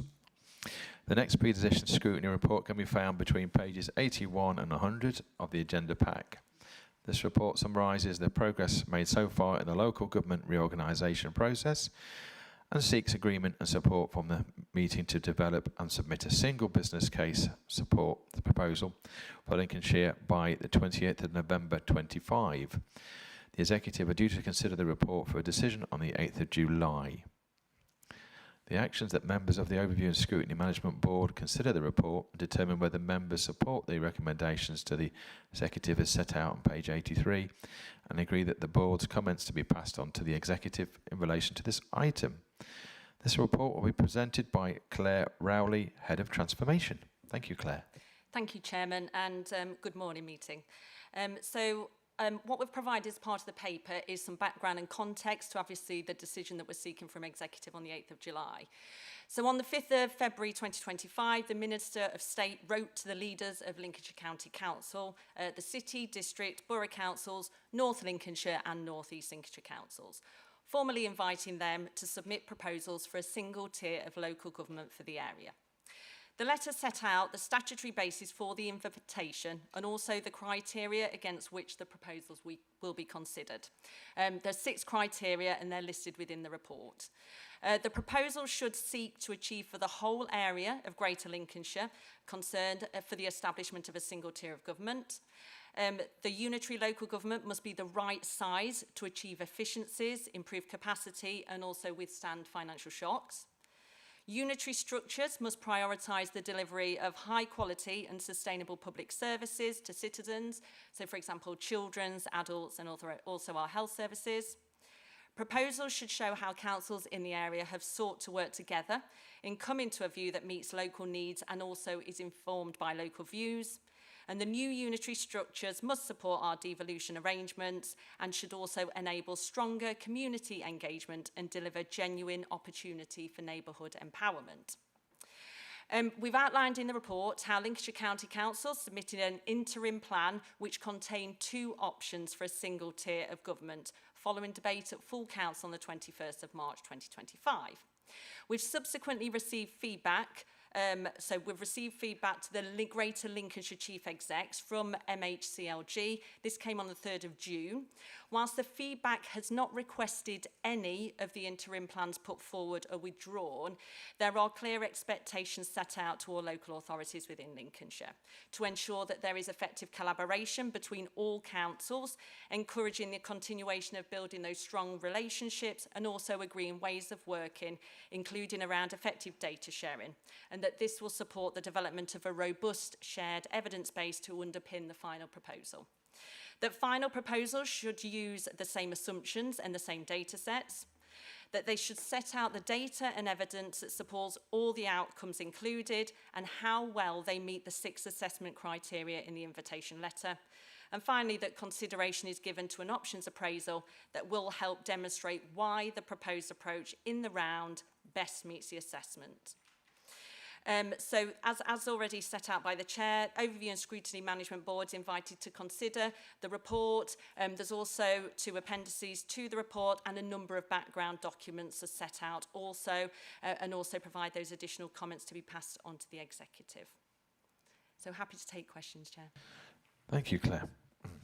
I would like to invite members of the board to make any relevant statements. So, any questions? Councillor Parkinson, do we have any speakers? We go to Councillor Baxter, thank you. Thank you. For avoidance of doubt, I don't think it's a declarable interest, but I am a resident of South Stephen and also a councillor and the leader there. I don't like the way this report has been put together. I have had feedback from Councillor Dilks about the working group. Clearly, the council, prior to the election, had put forward 2 suggested outcomes. I don't think either of them are appropriate for Lincolnshire, nor for its neighbours. There are some bits within the report which I think are borderline misleading. For example, the reference when talking about the coterminosity or non-coterminosity, the North and South Kesteven proposals as set forward on pages 87 to 89, the North and South Kesteven proposals are North, South Kesteven plus South Holland and Rutland, and there is no problem with the coterminosity issue there. Yes, Rutland is over the border at the moment, but it meets entirely the aspirations as set out on page 84 of local government. When you look at the list at the bottom of page 84 of the 6 things that are aimed for by the government, first of all, it talks about the right size. I can tell you now, having travelled up from the Deepings today, that Lincolnshire, existing Lincolnshire, going up to the northern border of West Lindsey and East Lindsey, is too big. It's an awful long way from where I am, and it's an awful long way down from the border of North Lincolnshire. And it's difficult for residents to engage with the machine at Lincoln. I know that people in Lincoln are working the hardest to be representative of the whole of the existing county, but it ain't working currently. Then looking at 4, 5 and 6, showing how councils in the area have sought to work together, that so far has been limited. The data sharing is a specific question that I'd like to ask. I'd like to have reassurance from our officers that all parties, including the county, including all the districts, are sharing data in the way that would be expected. As you probably know, North Lincolnshire, since the election, for some reason the leader of North Lincolnshire has changed his mind about the whole devolution thing and now wants to be no part of it. And I understand that West Lindsey also are losing interest. Boston are not planning to put in a proposal at all. So in terms of working together, I would be keen to work together with all councillors and particularly residents to find out what is best. The new unitary structures must support devolution arrangements. I think that the all of existing Lincolnshire proposal doesn't do that, because it would create a system where the unitary authority was dominated by an authority with over nearly 800,000 people within a devolved authority of just over 1 million. So the leader of this authority would have nearly as many residents to care for as the mayor, and I think that would create an unnecessary tension. So certainly the one Lincolnshire model is too big and too far away. And number 6 in the paragraph on page 84, that the new unitary structures should enable stronger community engagement and genuine opportunity for neighbourhood empowerment. All of the big Lincolnshire doesn't do that. At the moment, in my ward, in the district, there are 3 people representing a ward of about 3,000 or 4,000 houses. and in my county ward, it's more like 8 or 10,000 houses. People. And consequently, I've got a lot more houses to cover in the county ward. This whole government agenda is taking power away from people, or rather it's moving democracy further away from people.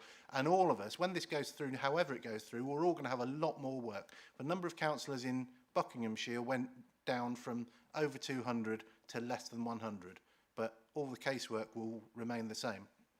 And the savings in this are not on the councillors. So I would like the executive, the feedback I would like to give to the executive is to have another look at the other proposals that have been put forward, to have another look at the sizes, because we are told that the sizes put forward by the old county council are the right size, even though they don't fit the 500,000s, and the proposals put forward by the districts are not.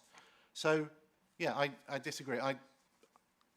I'm sure that colleagues behind me will probably disagree with what I'm saying, and from the workshop I understand that some of the new executive may disagree with what I'm saying. The other key point to make is that the engagement of people across all of Lincolnshire, including the frozen north, needs to be consistent, because I don't think it's right that if there are there's 10 local authorities altogether, we don't want 10 engagement exercises all asking the same residents, do you think that you should be part of an East Lincolnshire or a North Lincolnshire or a South Lincolnshire? Finally, however it falls, if it is a two unitary system for all of Lincolnshire, very few people from the deep south, as I am, want to be in with Lincoln. Lincoln has got a different set of problems from South Holland, Boston and South Kesteven, let alone Rutland over the border. Thanks.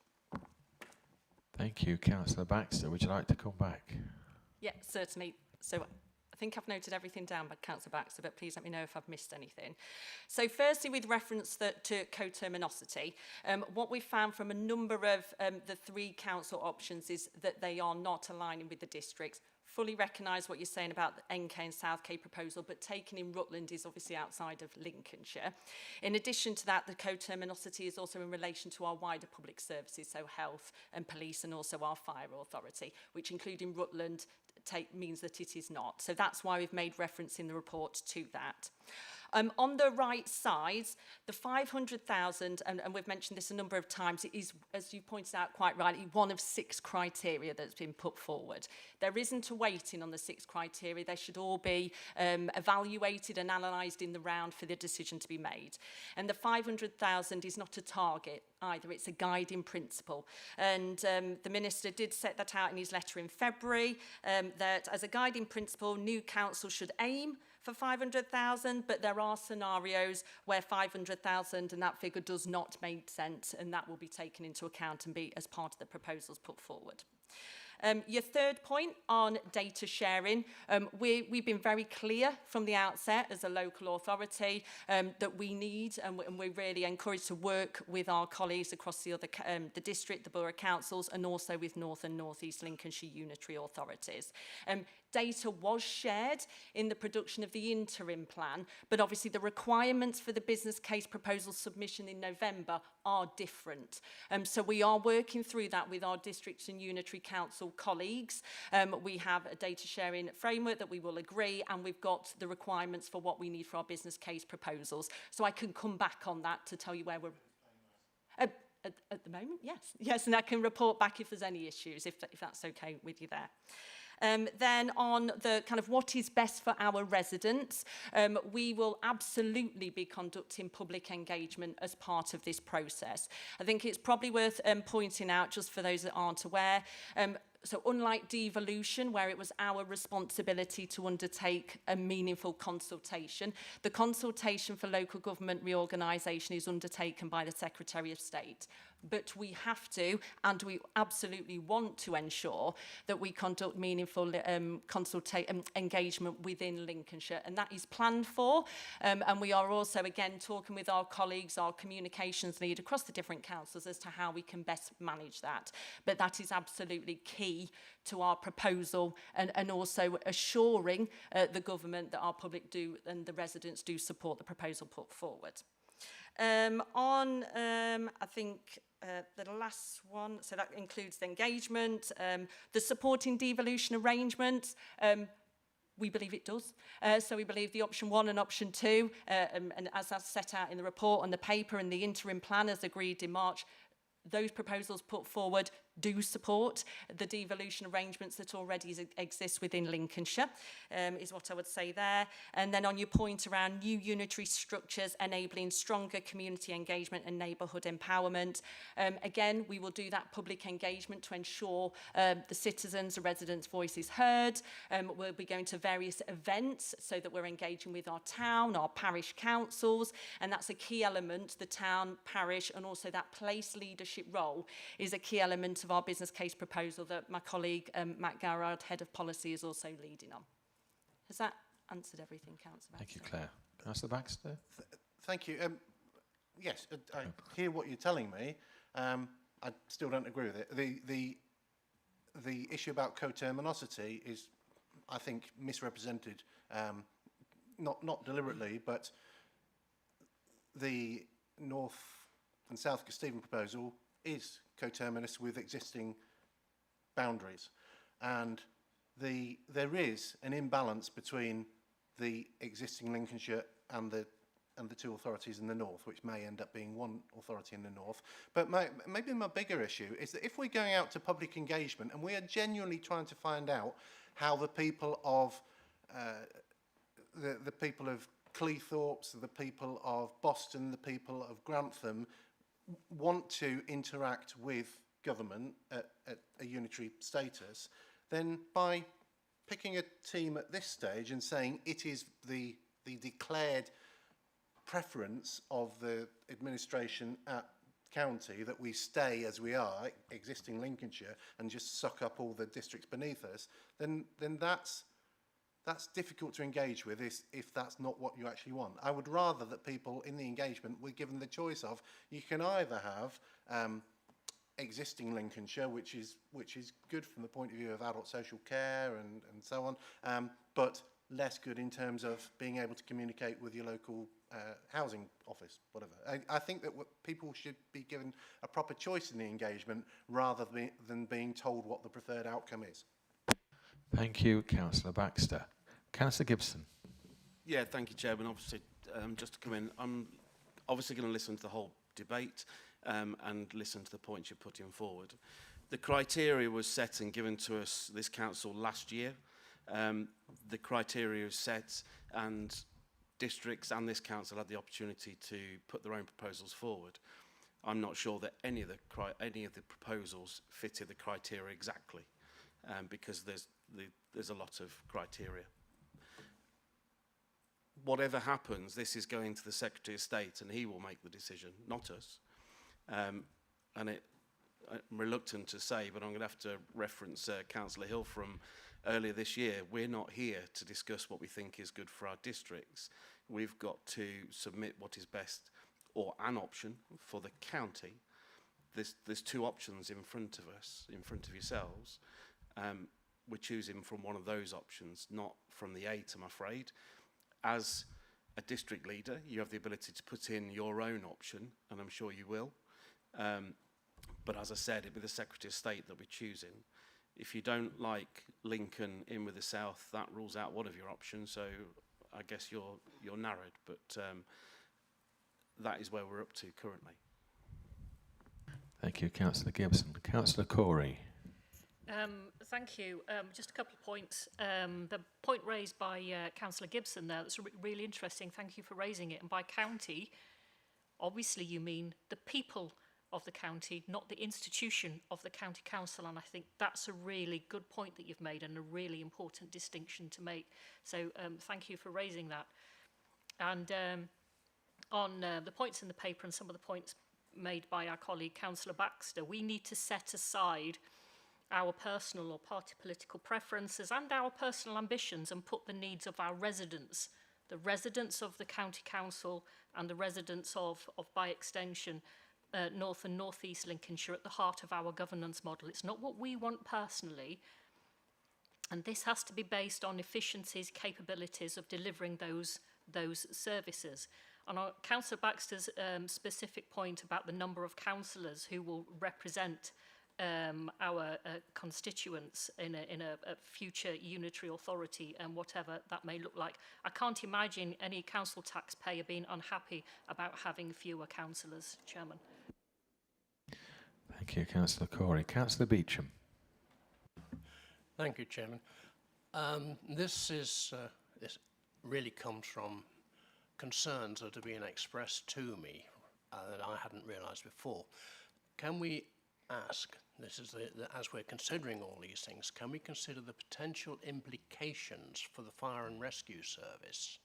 Specifically, how alternative governance arrangements might impact the stability of service delivery, long-standing and effective working relationships with the County Council's executive leadership, and the financial resilience the service currently enjoys. I believe this is important, that these risks are fully understood and reflected in any recommendations going forward. Thank you. Thank you, Councillor Beecham. Councillor Hill. Thank you, Chairman. I'll just a statement. There is one question, only one, you'll be pleased to hear.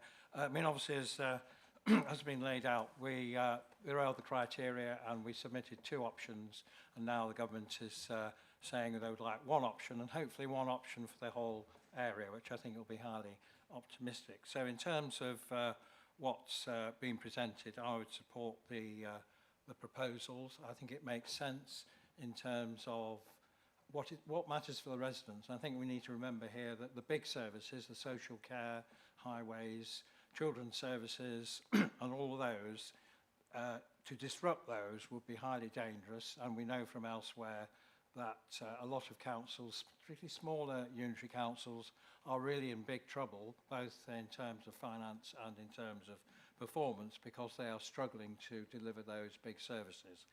So personally, I think that this should be the preferred. There's no option which will hit all the government's criteria. That's impossible, and particularly since certainly North Lincolnshire and North East seem to have removed themselves, or certainly North has, from the process. So there is no ideal solution, but in terms of what will be best for the residents, coming back to Councillor Corey's points, I strongly believe that this would be the proposal. My question is, and I think there is an issue about local democratic deficit, as it's called, or what would replace, say, the district. So I'll be particularly interested in what work is done, because if you are going to propose a single unitary for the current county council area, I think it's really important that the council outlines how local communities, how towns, particularly clusters of parishes, will be part of that, and as they call it, double devolution, that if there is a new unitary authority, as much as possible should then be delegated down to those communities which actually want to deliver services. To me, there is a deficit so far, because we're waiting for government, but I'll just ask what progress is being made on developing those double devolution proposals, if I can put it like that. Thank you. Claire? Rowley? Oh, sorry. Matthew. Could I take that one, please, Chairman? So it's a very valid question from Councillor Hill, and it is something that we are aware of and looking into. I think it's slightly wider as well, so there are some other considerations, such as making sure that legacy arrangements from, for instance, the City Council carry forward into any new unitary local government, so that Lincoln retains its city status, so that things like honorary freedoms, which there's a freedom parade today, and all of those civic arrangements carry forward into a new council as well.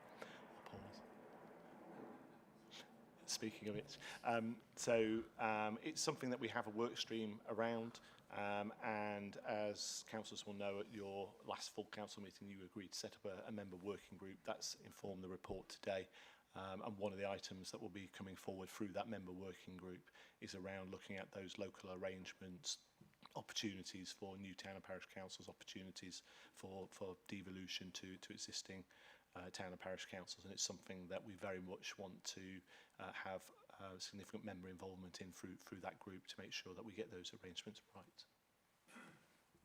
Thank you, Matthew. Councillor Matthews. So I can talk about this because it doesn't really matter what we end up with here. But yes, Councillor Hill, I totally understand what you're saying. It terrifies me that I've been to and am going to many council, parish council, town council meetings. Some of them are tiny and they're all plus 100 years old.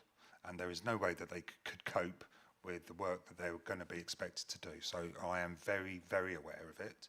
I will, as we've got the Mayor of Horncastle here, I will just praise the Horncastle Town Council, which is a beacon of the future, I think, because honestly, and I'm going tomorrow evening, I'm going to Coningsby Town Council, and they are both extremely well run and efficient.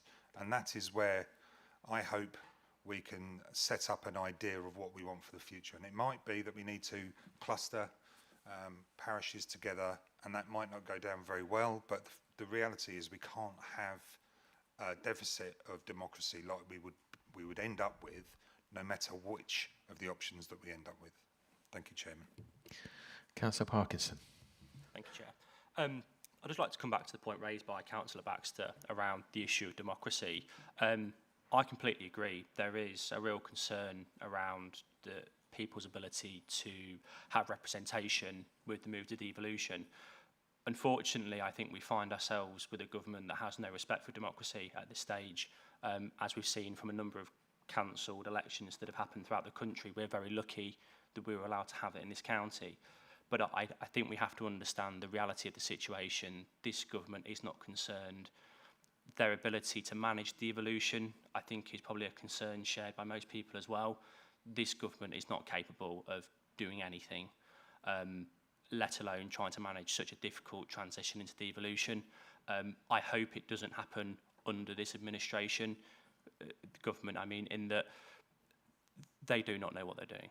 So I think we all just need to understand that there is inherent risk and the hard work being done by all members, staff, officers to try and make sure that we can make the best out of a bad situation. So I would like to say thank you to all of those involved. I know how hard it is and how hard you're working, so we do appreciate that.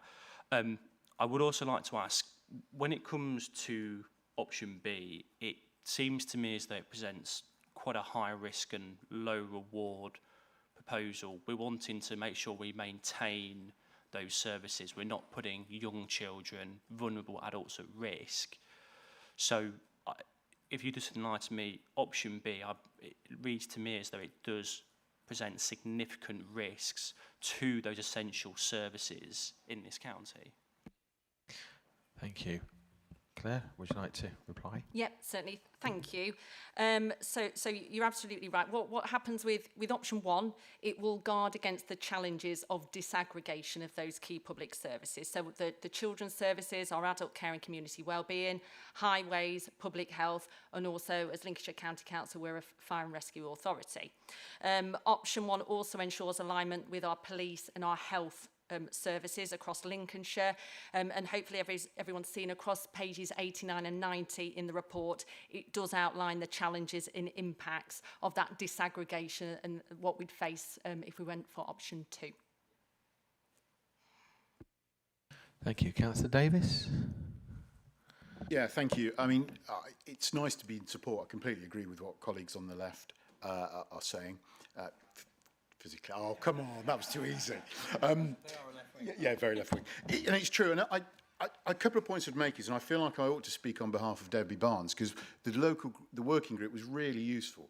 But the professional view we had across fire and rescue, adult social care and children's services in particular, and I'll throw highways in there, is we've got great services that are delicately balanced around and have taken some time to get there. We don't need to look far in terms of smaller authorities. These services can impact badly very quickly. So the idea of breaking them up is simply mad. Then the idea is, well, we push them up to the mayor or the trust. So our solution then to 2 layers of government is to have 2 layers of government. I mean, it's madness. I'd come back to what, in fact, and it was Councillor Bailey Robinson, I believe, at the working group who made the point, as a lot of us have done over recent months, spend a lot of time knocking on doors. And not once has any resident of Grantham ever said to me, and I'm one of Councillor Baxter's residents and my area is as well, has ever said to me, well, I want to get into detailed discussion with you about who empties my bins. No, what they say is, please go back to weekly bins. I don't care whose responsibility it is. We've got a massive issue at the moment around development management in my patch.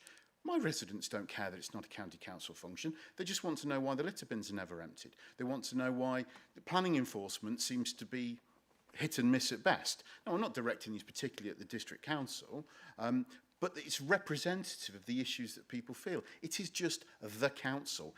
And I do not hold with this suggestion that where the address for that communication comes from, be it a call centre in Lincoln or a call centre in Grantham or a call centre in Deepings, matters that much. I'm pretty convinced if you were to speak, and forgive me, Ashley, for localising this, I think if you were to speak to the average resident in Deeping and say, you've got a particular housing issue, nobody's suggesting all these local offices close, nobody's suggesting we get rid of staff in area offices. That's not the model. Do they really care where the person who answers the telephone sits? I suspect they don't. What they want is somebody to answer the telephone. And it's that kind of improvement we need to look for. There is too much partisanship over this discussion, and I think it's fascinating, and greatest respect to colleagues from Reform who've come in, many of whom don't come from a local government background. They've been, you could argue, had a clearer view, not hindered by some of this internecine warfare that's been going on since Redcliffe Maud of 1974. And their view is very much about what would you do with a white sheet of paper. In no way, if you were starting with fresh, would you have these ridiculous multiple layers of government. You'd have a council covering a reasonable situation. Now, in an ideal world, I'm not sure that you'd split it the way we're recommending to, but I take you back to those key services. Let us not broke what is working so well, because those of us that are a bit greyer, and I'll put myself with Councillor Matthews again, will probably remember over the years in the press, there have been a lot of incidents where these key services like children's services haven't worked, and the ramifications and impact are beyond comprehension. And that's where we are when we start talking about these radical ideas of homebrew solutions that may suit councillors, they do not suit the public. Thank you, Councillor Davis. Any more questions or statements? Thank you for your questions and comments. We now conclude this discussion on this item. Suggested proposals, I move that the board supports the recommendations to the executive as detailed on page 83 of the report, and ask that our comments, as they have been captured by the scrutiny officer, be shared with the executive for their consideration on the 8th of July. Can I have a proposer? Yes? Thanks. Councillor Baxter. The recommendation says agrees to take one option forward in the development of the business case proposal for Lincolnshire. In what you just said as a proposal, you haven't said which option that would be. Which is correct.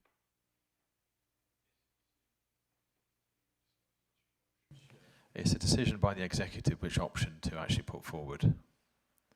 Okay, in that case, would we not want to recommend, or are we saying leave it up to the executive? I would think that Sean and Rob would be happy with that.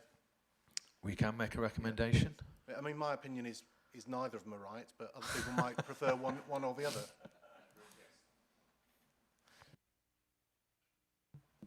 So I think in which case, Councillor Baxter, if we want to do it that way, then I'll move a motion to recommend option 1 at this stage, so we can have a clear vote on that. If I can. Councillor Fainhouse, second. Second that. So, to put our chosen one of option 1, those in favour? Those against?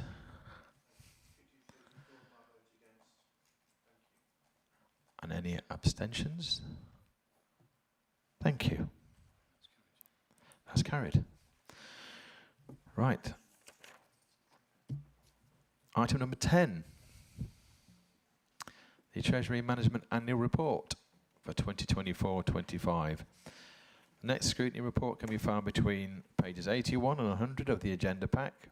This report presents the Council's Treasury Management performance for the 2024-25 financial year, as required by the CPFA Code of Practice. It compares actual activities with the approved Treasury Management strategy and highlights any issues that arose during the period. The actions that members of the Overview and Scrutiny Management Board review and comment on the contents of this report, and that comments be passed on to the Executive Councillor for Resources. This report will be presented by Karen Tong, Treasury Manager. Over to you, Karen. Thank you, Chairman, and good afternoon, everyone. I'll start with defining what Treasury Management is. It covers the management of cash and debt of the Council through its lending and borrowing activity, and it also controls the risks associated with those activities. It's governed by the Code of Practice from SIPFA, which is the public sector accountancy body. The codes of practice are backed up by statute, and they're also embedded within the Council's constitution. I appreciate it's a technical area, and one of the requirements of that code is that all members, everybody involved in Treasury Management at the Council is suitably skilled and has knowledge of the area, and in which case we will be offering suitable training to all members involved in that area, including members of this committee, going forward. So hopefully you'll take that up when it comes through. This annual report is also a requirement of that Code of Practice. It details the results, as the Chairman said, of the Council's activities for the year 24-25.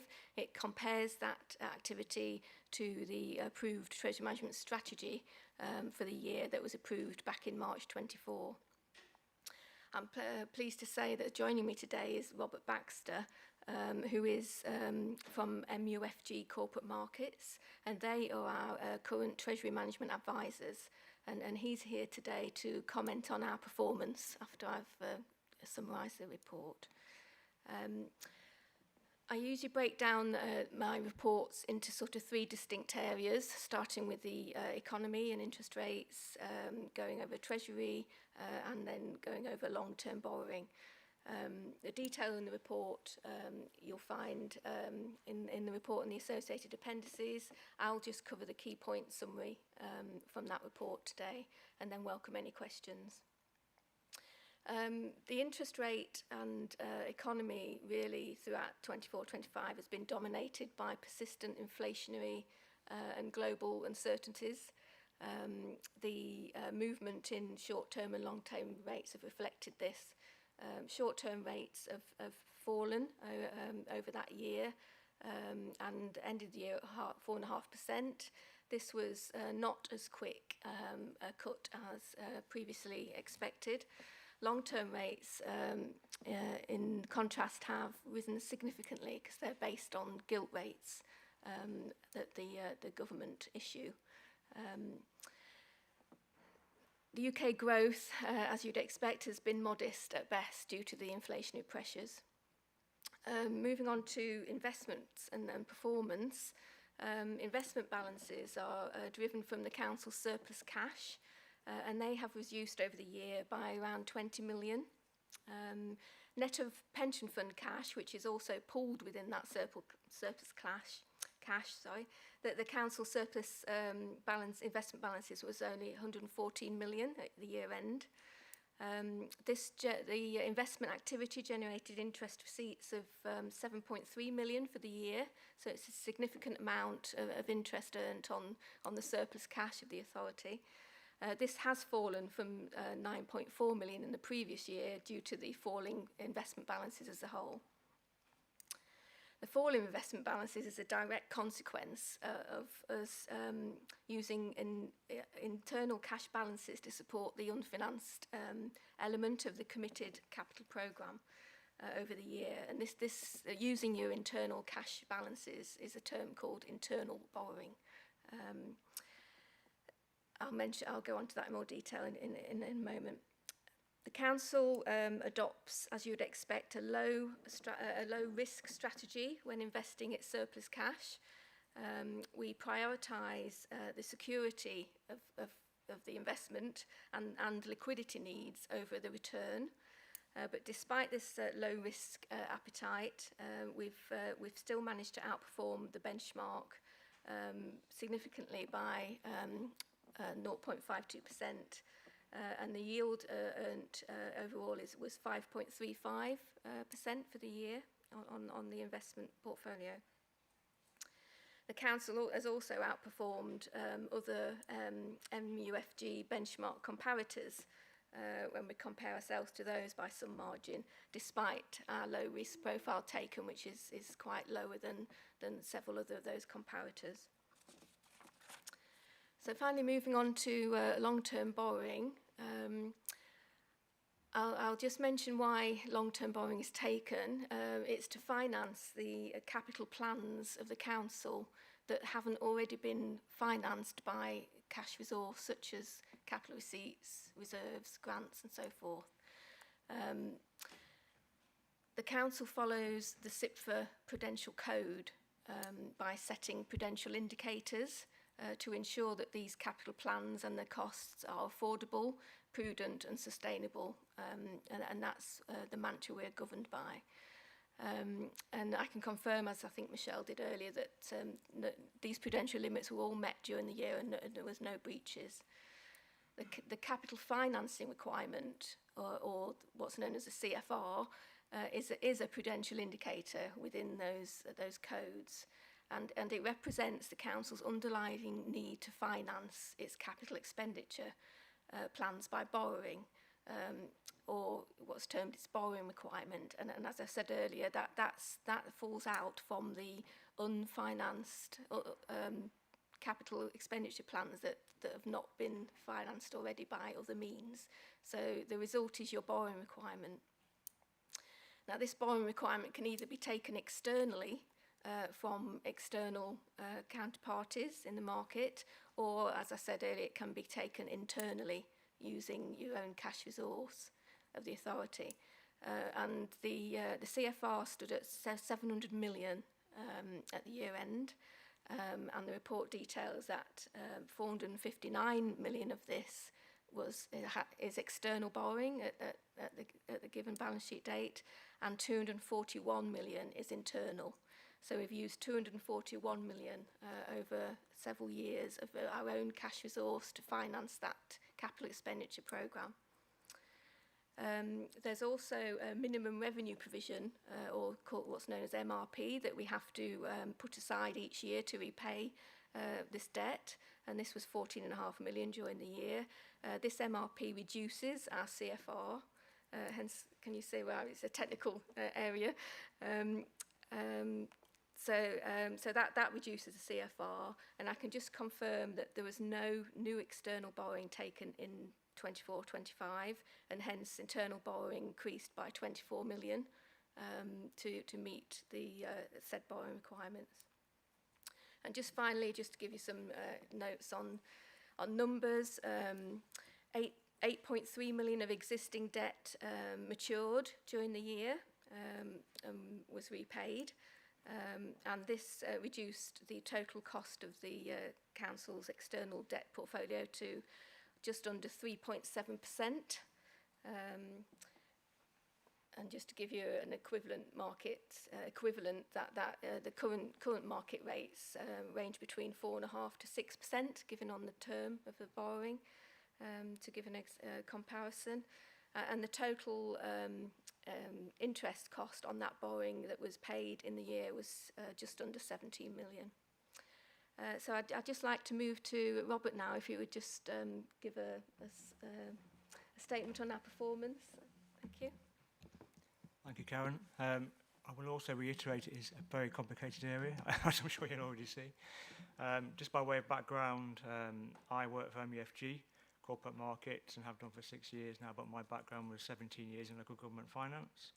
I used to be CFO at the City Council across the road there. I am a Lincolnshire resident. I live in Saltfleet currently, so I am a current council taxpayer of this council. So even though I do work for a London-based company, I am a local person. Just in terms of the interest rate environment which we are currently in, as Karen said, we are in a reducing interest rate environment. When the strategy was set, the rates were 5.25%. At the end of the financial year, they dropped down to 4.5%. And then last month, they went down to 4.25%. So we are in this lower, reducing interest rate environment. By next year, we should be down to about 3.5%. Now, in terms of the council's portfolio, that means that your borrowing costs will reduce in the longer term, but it also means that your return on investments will start to come down a little bit as well. So that's the two different sides of it. Just in terms of external borrowing, the council did not take any new external borrowing out in the last financial year. 8.3 million of maturing debt was repaid. And again, that fits nicely with the fact that we see interest rates falling in the next few years. And therefore, external borrowing will be deferred until those rates start to come back down. And is in line with our guidance with all our clients as well. Just finally on investment balances, the council had reduced £21 million down to 216 million on average investments, but they achieved 5.35%. Now, if you compare that to the council's benchmark, that was 0.52 above.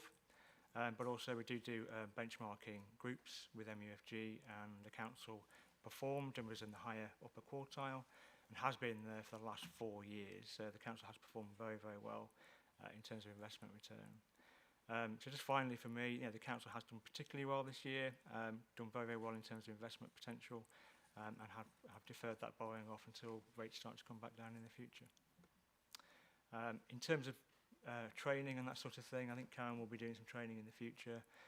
I'll be happy to be involved as part of that training to make things hopefully a little bit more understandable for you as well. Thank you. Have we got any questions? Councillor Corey. Thank you, Chairman, and thank you for your presentations. Karen, you did a really excellent job at explaining SIPFA requirements and their opinion on borrowing. But I'd like to go back to the points that you both made about training chairman, and I look to Nigel specifically. Can this be made mandatory for members of this board? I think this will prevent any future misunderstanding and aid effective and informed scrutiny, especially for newer members, as we've heard on the left, not yet used to navigating public sector finance papers, specifically borrowing and investments. Chairman, thank you. Thank you, Councillor Corey. Oh, sorry, Andrew. I can come back on that, and I think Karen could possibly add to it as well. One of the updated, the potential code was updated over the last 18 months or so, and one of the requirements on us as a council now is to provide full detailed training for officers and members, and to be able to demonstrate that for anybody involved in any decision making or scrutiny of Treasury management and broader matters. So we will have to do that anyway. So I don't think there's a need to ask for it to be made mandatory, because we will have to do it through to satisfy the code, and I have to ensure that the council satisfies that code as part of my SIPFA accreditation. Thanks, Andrew. Councillor Corey. Yeah, thank you, Chairman. That helps. Thank you, Andrew. Thank you. Councillor Parkinson. Thank you so much. Obviously, I know that the issue around gilt yields, interest rates, it's a difficult market to navigate at the best of times, especially given current conditions. Do you find it pertinent that we ought to be even more conservative with our expectations around interest rate cuts moving forward, given inflation is difficult at the moment and unpredictable, and also with the UK gilt yields, as we've all seen, they have been rising quite sharply over recent months. Would it make more sense for the Treasury to be even more conservative with its estimates to ensure that if the worst case scenario was to happen, that we're prepared for that? Do you want to answer that? I can answer in general terms. So certainly in terms of interest rates, we are, it's fair to say, in a very volatile environment at the moment, and we have been for the last 5 or so years, to be fair. We've had COVID, we've had the Russia-Ukraine crisis, we've had new government in the UK and a new president in the US as well, and that has had significant amount of volatility which has come with it. We do provide forecasts as part of our services to the council, and the council will look at those forecasts and make decisions around those forecasts. We do revise them on a regular basis, but we don't have a crystal ball, unfortunately. So I think it's fair to say that the council does already build in plenty of prudence around those forecasts, but it is a very volatile environment. Can I just add to that we are constantly reviewing our strategy. That's one of the remits of it, and it's written in a way that we can react to anything that happens. It can be volatile. MUFG do provide revised interest rate forecasts, usually on the back of the Bank of England monetary policy statements that come out and inflationary reports. So it's a constant reviewing exercise that we do, and we revise our estimates and strategy accordingly. Thank you, Karen. Councillor Davis. Thank you. Always a big fan of making things more conservative, so thank you, Councillor Parkinson. I was interested in VRP. How are we deciding what level to set that at, and what's the kind of the decision-making process behind it? Do you mean MRP or VRP? VRP. I don't know if you want to come in on that, Andrew. I'll pick that up because there's some history to this, Councillor Davis. So I'll start with MRP because Karen talked about both of them. So there's an MRP strategy essentially that gets adopted by council each February as part of the budget report, and that sets out the amount within the budget so we can demonstrate that we're complying with the the terms of the code essentially.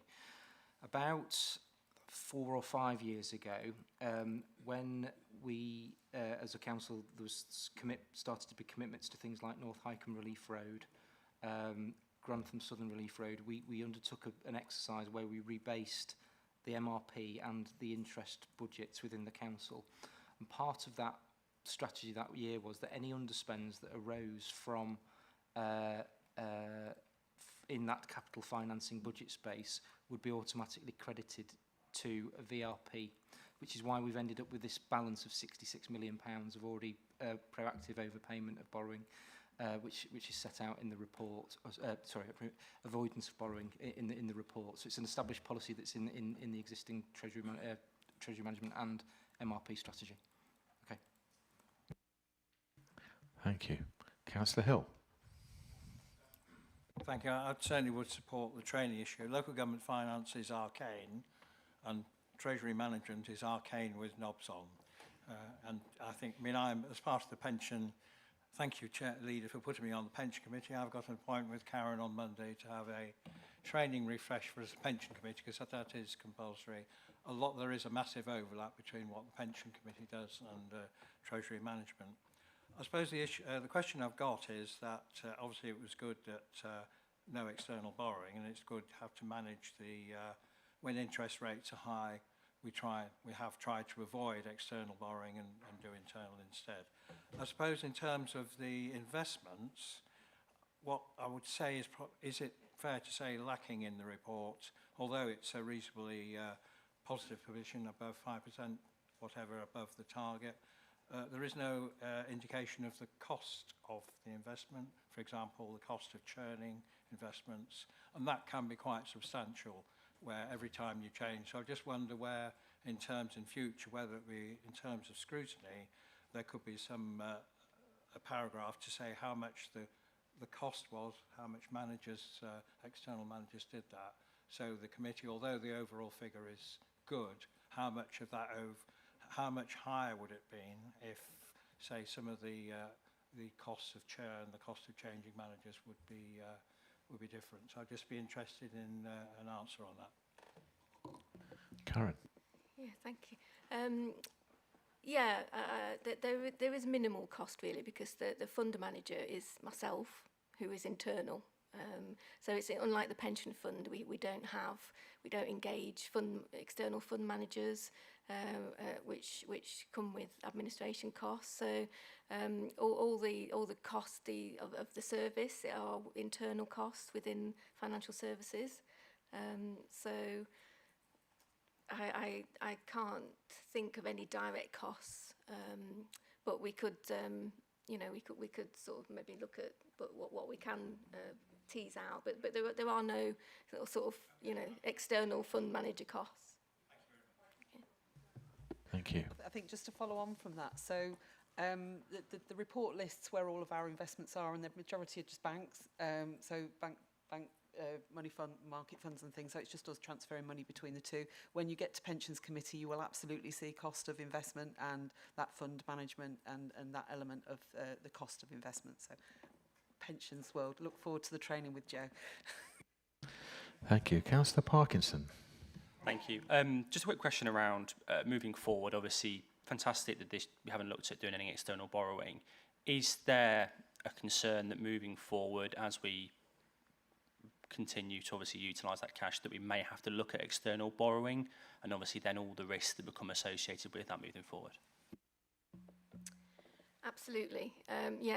In the report I did mention that the investment balances, which are your surplus cash balances, are reducing and have done over this last year. We're getting close to the limit of where we need those cash surpluses for liquidity and meeting liquidity needs. And we have a cash flow forecast that will identify that. So yes, there will be a time where if we have a borrowing requirement that is passed down to us, that we will have to look at borrowing for that. But to mitigate those risks, we see what the interest rate environment is. We take advice from MUFG. For example, we borrow short term if we think rates are going to drop, so to not lock in to those sort of things. So, but yes, there will be a time when that will reach us. We can't avoid external borrowing as long as we have a borrowing requirement, which falls out of your capital expenditure decisions. Thank you, Karen. Andrew. And I think it's just to loop back to something that Karen talked about in her preamble as well. So the important point to remember is obviously at a particular point in time, as of now, that capital financing requirement is the point of potential spend that needs financing at this particular point in time. So the new council might make decisions or decisions not to do certain things that will change that historic position. But that is the position as at the end of March that's set out in the paragraph in the report. Now the new council as well, as we've seen in the revenue report, can also make decisions to reduce that historic position further through generating capital receipts, making further voluntary debt provisions as we've set out. So that is the line in the sand as at 31st of March 2025. Thank you, Andrew. Councillor Baxter. Thank you, Chair. A few in a row. Link is the same as MUHG. MUFG, but yes, it's the same organisation, just a change of name, as I believe the owners changed last year. Thanks. I've just looked through the who provides financial treasury management advice to people across the East Midlands, and MUFG appear to be market leaders. I've only found two that they're not representing. However, at Lincolnshire, the contract was awarded, and sorry, I don't mean any offence to Mr. Baxter, no relation as far as I know, but it says that the contract was renewed for Treasury Management Services on the 1st of April this year. Direct award by exception. Why was that the case? Really, because you just answered the reason that there's limited participants in the market. There are only two that we know of that can provide those services, and a benchmarking exercise was undertaken, and the a decision was made that we're receiving, you know, adequate services for what we need as a council with the incumbent, and so it was decided to award without exception rather than testing the market, which is the market of 2. So. And that award was for 5 years. If there's only 2 people in the market, it's quite difficult to benchmark, I would have thought, although I recognise the problem. I hope that, I'm sure that they are reasonably remunerated for the work they do. I was going to ask a particular question about paragraph 3.8, but I won't. Instead, I'll say to Mr. Baxter, we are performing very well, you said. Is that against the other people in your portfolio of clients? Is there a league table of how well councils are performing against each other, or are all your clients doing particularly well because interest rates are high? As Karen alluded to, the council is a part of the benchmarking group. We have benchmarking groups across the whole of the country, of the client base that we operate. So that is, you know, the benchmark, if you like, and county councils, as well as yourself, are in that benchmarking group. The council has performed extremely well in there, upper quartile for the last 4 years. So you could say that the council is at the very top of that league table, if you like. Some clients are below that, of course, you know, but this council has done particularly well. So why are your clients that are in the bottom quartile doing so badly? Each council has a different investment strategy, and they will adapt that investment strategy. Some may think it's appropriate to put investments in money market funds to maintain liquidity, which has lower interest rates. Some councils might have reserves that are available for longer periods, and maybe also lock them away for a longer period of time, get higher interest rates. So it's all specific to each individual council, really. Can I just add to that comment? As well as the MUFG benchmarking exercise we do, our main chosen investment benchmark is the SONIA overnight rate. And that's a published rate. It replaced LIBOR that was disbanded the year before last. And that's the sort of rate that banks lend to each other as a reference rate. You know, that's the main benchmark that we benchmark against, as well as comparisons with other clients of MUFG. Thank you, Karen. I think Councillor Baxter. I just wanted to say thank you. That all sounds very plausible. I'm sure I've heard of LIBOR. I'm not sure I've encountered SONIA yet. Yeah. You don't want to. Right, any further questions? I'm going to break protocol and ask a couple of questions, 2 questions, if that's okay.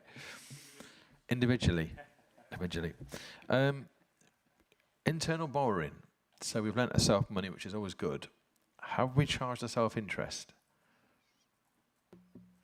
No, it's just a term, internal borrowing, B word, but it is in effect just using our own cash resources. Okay.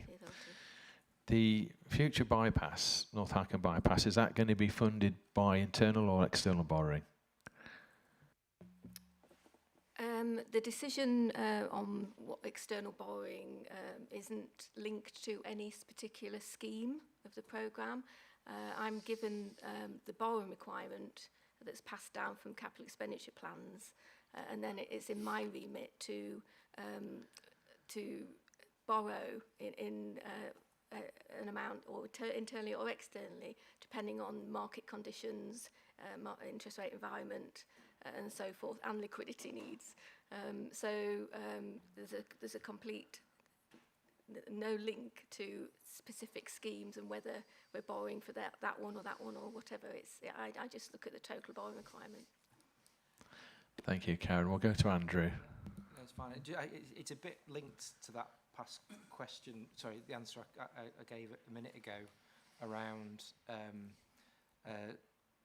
think it was to Councillor Parkinson, wasn't it? Around the historic CFR. Clearly, there's a number of other variables that the council may wish to embark upon during the next period that would potentially offset the need to borrow.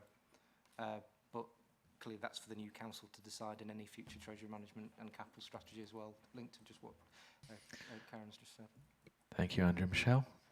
Just for summarising the numbers, so in our capital programme that's been approved by council currently, the North Icon Relief Road scheme is just under 200 million. I think the public inquiry starts next week. Following that, we'll get confirmation one way or another from the DFT around the 110 million that they've committed to put into that, and the rest will be to be funded by LCC and forms part of the future capital financing requirement that Karen has as a totality of the programme. Thank you. One last question, that's three. The investment portfolio we have, it says that part of its pension fund. Is any of that ring-fenced? Yeah, we have a pooling arrangement with the pension fund. The pension fund has its own bank account that's within the suite of bank accounts that the council has under its contracts. We invest from just the main council, you know, the money leaves the main county council bank account, even though the sum total of it is the pension fund. And yes, the pension fund element of their investments, while it's not ring-fenced as such, we calculate the total interest earned pro-rata to their amount of cash that's been in during the year, and they get their element of cash, and they're free to withdraw that cash or put more in as they so wish, but it's all split out at year end in terms of the total interest that we've earned on it. So we can't touch we can't spend that cash, pension fund cash, for any council related activities, but I'm just focusing on lending the surplus at any one time for a return. Thank you. Yes, Michelle. So the pensions committee set the investment strategy for the pension fund, and part of that current strategy is to have a cash balance, and Karen manages that as part of the whole strategy, but there's no cross-fertilisation, if you like, with pension fund lending to the council or the council borrowing from the fund. They are very separate in terms of ring-fence pools, but Karen just has a responsibility at the minute for managing the investment strategy of cash that the pensions committee have set, but I think it's due to be reviewed, and they can just change that value at any point when the committee sets a different strategy. Thank you, Michelle. Thank you, Councillor Roberts. Any more questions? Right, suggested Councillor Baxter. I do apologise, Chair. Do we have any ethical element to our Treasury management strategy? And if so, is it having an impact? There was a district council not very far away from here that was embarrassed to find that they had millions invested in the Bank of Qatar just before the World Cup. Is that sort of story going to hit the county council? Our investment strategy is based on the credit criteria of the counterparties that we lend to. So any sort of ethical counterparties would have to meet that criteria before we would engage with them to lend. We don't lend to Middle Eastern banks at the moment as a matter of policy, but anything that we do lend to has to meet the minimum credit criteria that we've set for ourselves, which is low risk. So that's how, we don't give any preference to any economic, social, governance particular investments over normal ones. They've got to meet the same criteria. Councillor Baxter. Chair, I was more thinking the other way, rather than sort of investing in teddy bears and apple pie and such like. Is there anything that we wouldn't invest in other than Middle Eastern banks? Is there any, say, tobacco? Is that something that we would shy away from, or is it just entirely on security, liquidity and yield? The investments of the council surplus cash are all dealt with money market cash investments. That we don't, because of our low risk stance, we don't invest in equities or companies or bonds other than financial bank institutions. So the tobacco example is not relevant. Thank you, Councillor Baxter. Thank you for your questions and comments. We now conclude. Oh, question, Councillor Parkinson. Sorry, just to follow up from that. From memory, I believe that we are using a bank in China, I believe, is one of the listed investments on there. Which one have you got in mind? Well, I mean, that's probably a little bit of a concern in itself. I believe there is one. I'll have to have a look at the report. But from memory, I believe there was one listed there, which naturally comes with its own implications as well. Sorry. Well, to my knowledge, we haven't got any outstanding investments in any Chinese banks. There might be something on the lending list that you might be referring to. But if they are on that lending list, then they've met our credit criteria. But because we haven't got anything outstanding with them, it's probably unlikely that they're in the market anyway. Thank you, Karen. It might be worth, anybody got any more queries about the pensions and where the money's invested, contact the pensions, because they do know. Thank you very much. Thank you for your questions and comments. We now conclude the discussion on this item. Suggested proposal, I move that the board endorse the report. I ask that comments and concerns raised in the debate be shared with the Executive Councillor for the consideration. Can I have a proposer? Got it. And a seconder. Those who agree? Disagree? Abstain? I believe that's passed. Number 11. Overview and Scrutiny Management Board Work Programme. The last report in the back packs on pages 135 to 144 provides an overview and contents of our own work programme. This item is intended for informational only, providing relative details about the board's work programme. Members have the opportunity to review this content and suggest topics and themes which the remit of the board that would be interested in receiving a report on. I wish to remind that all the suggestions ought to consider relevance and to aim at value to the work of the council and its partners. Now over to Nigel West, Head of Democratic Services.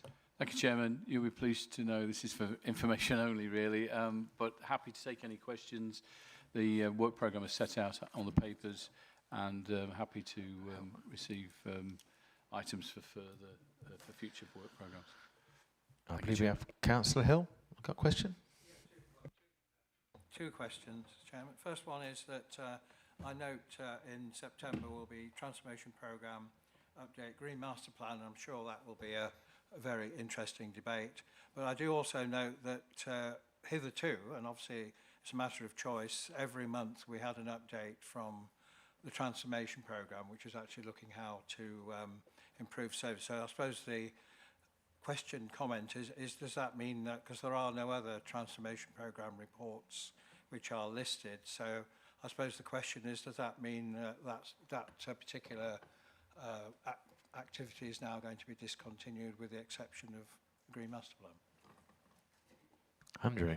Yeah, thanks, Chairman. Thanks, Councillor Hill. Well, we're currently going through a review of the transformation programme in light of the requirements that we'll need to put in place in terms of working through, firstly, the creation of the LGR business case, and then any potential implementation thereof as well, depending on the outcome. So Claire is currently undertaking a review of that. So any future updates that will come into this committee will be subject to that, and it's just some work that we're doing over the summer.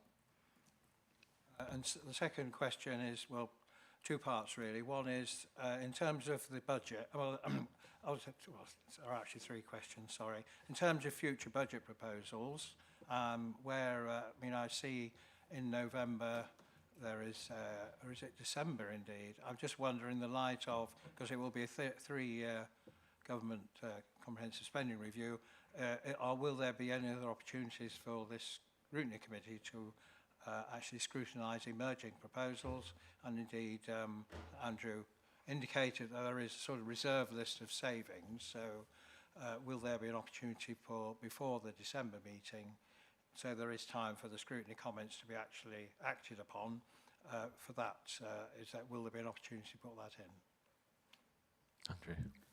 I think some of that will, it's a depends. So I think the established process is for the council is to release its budget proposals during either December or January, depending on particularly the timing of the settlement. So I think it'll depend on how quickly we get to a position of understanding what the financial settlement for the council is.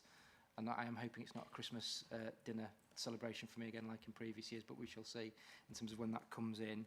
I think I've committed in that report today as well for providing more detailed updates in August for this committee, because with the Q1 report will be coming to August, and in November, I think, for the Q2 report in terms of how the work is developing. But whether that extends to detailed proposals at the point, there is a process internally that needs to go through with members of the executive, etc. And some of that, I say, it depends. But I think in setting out what I did in that report today is being transparent about how the process is developing.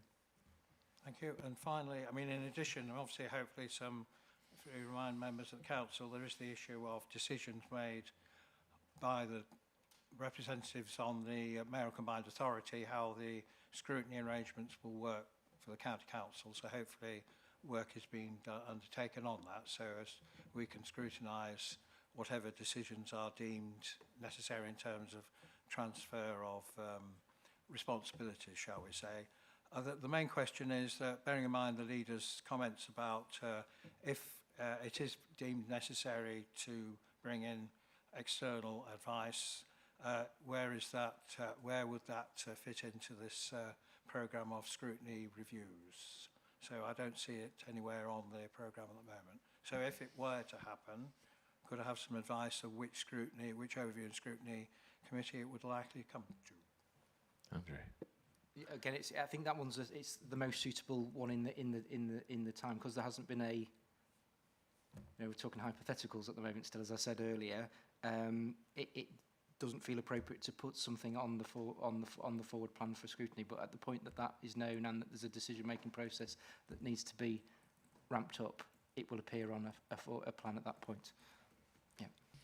Thank you, Andrew. Any further questions? Okay. Thank you for your questions and comments. This now concludes the discussion of this item. Suggested proposal, I move that the report be received and noted with a caveat of amendments identified in our earlier debate. Anybody propose? Findlay, second. Woodruff. Those who agree? Those who don't agree? And abstentions? Thank you. This is agreed. End of meeting. Thank you very much for attending the meeting and for your input. And we'll see you next time. Thank you.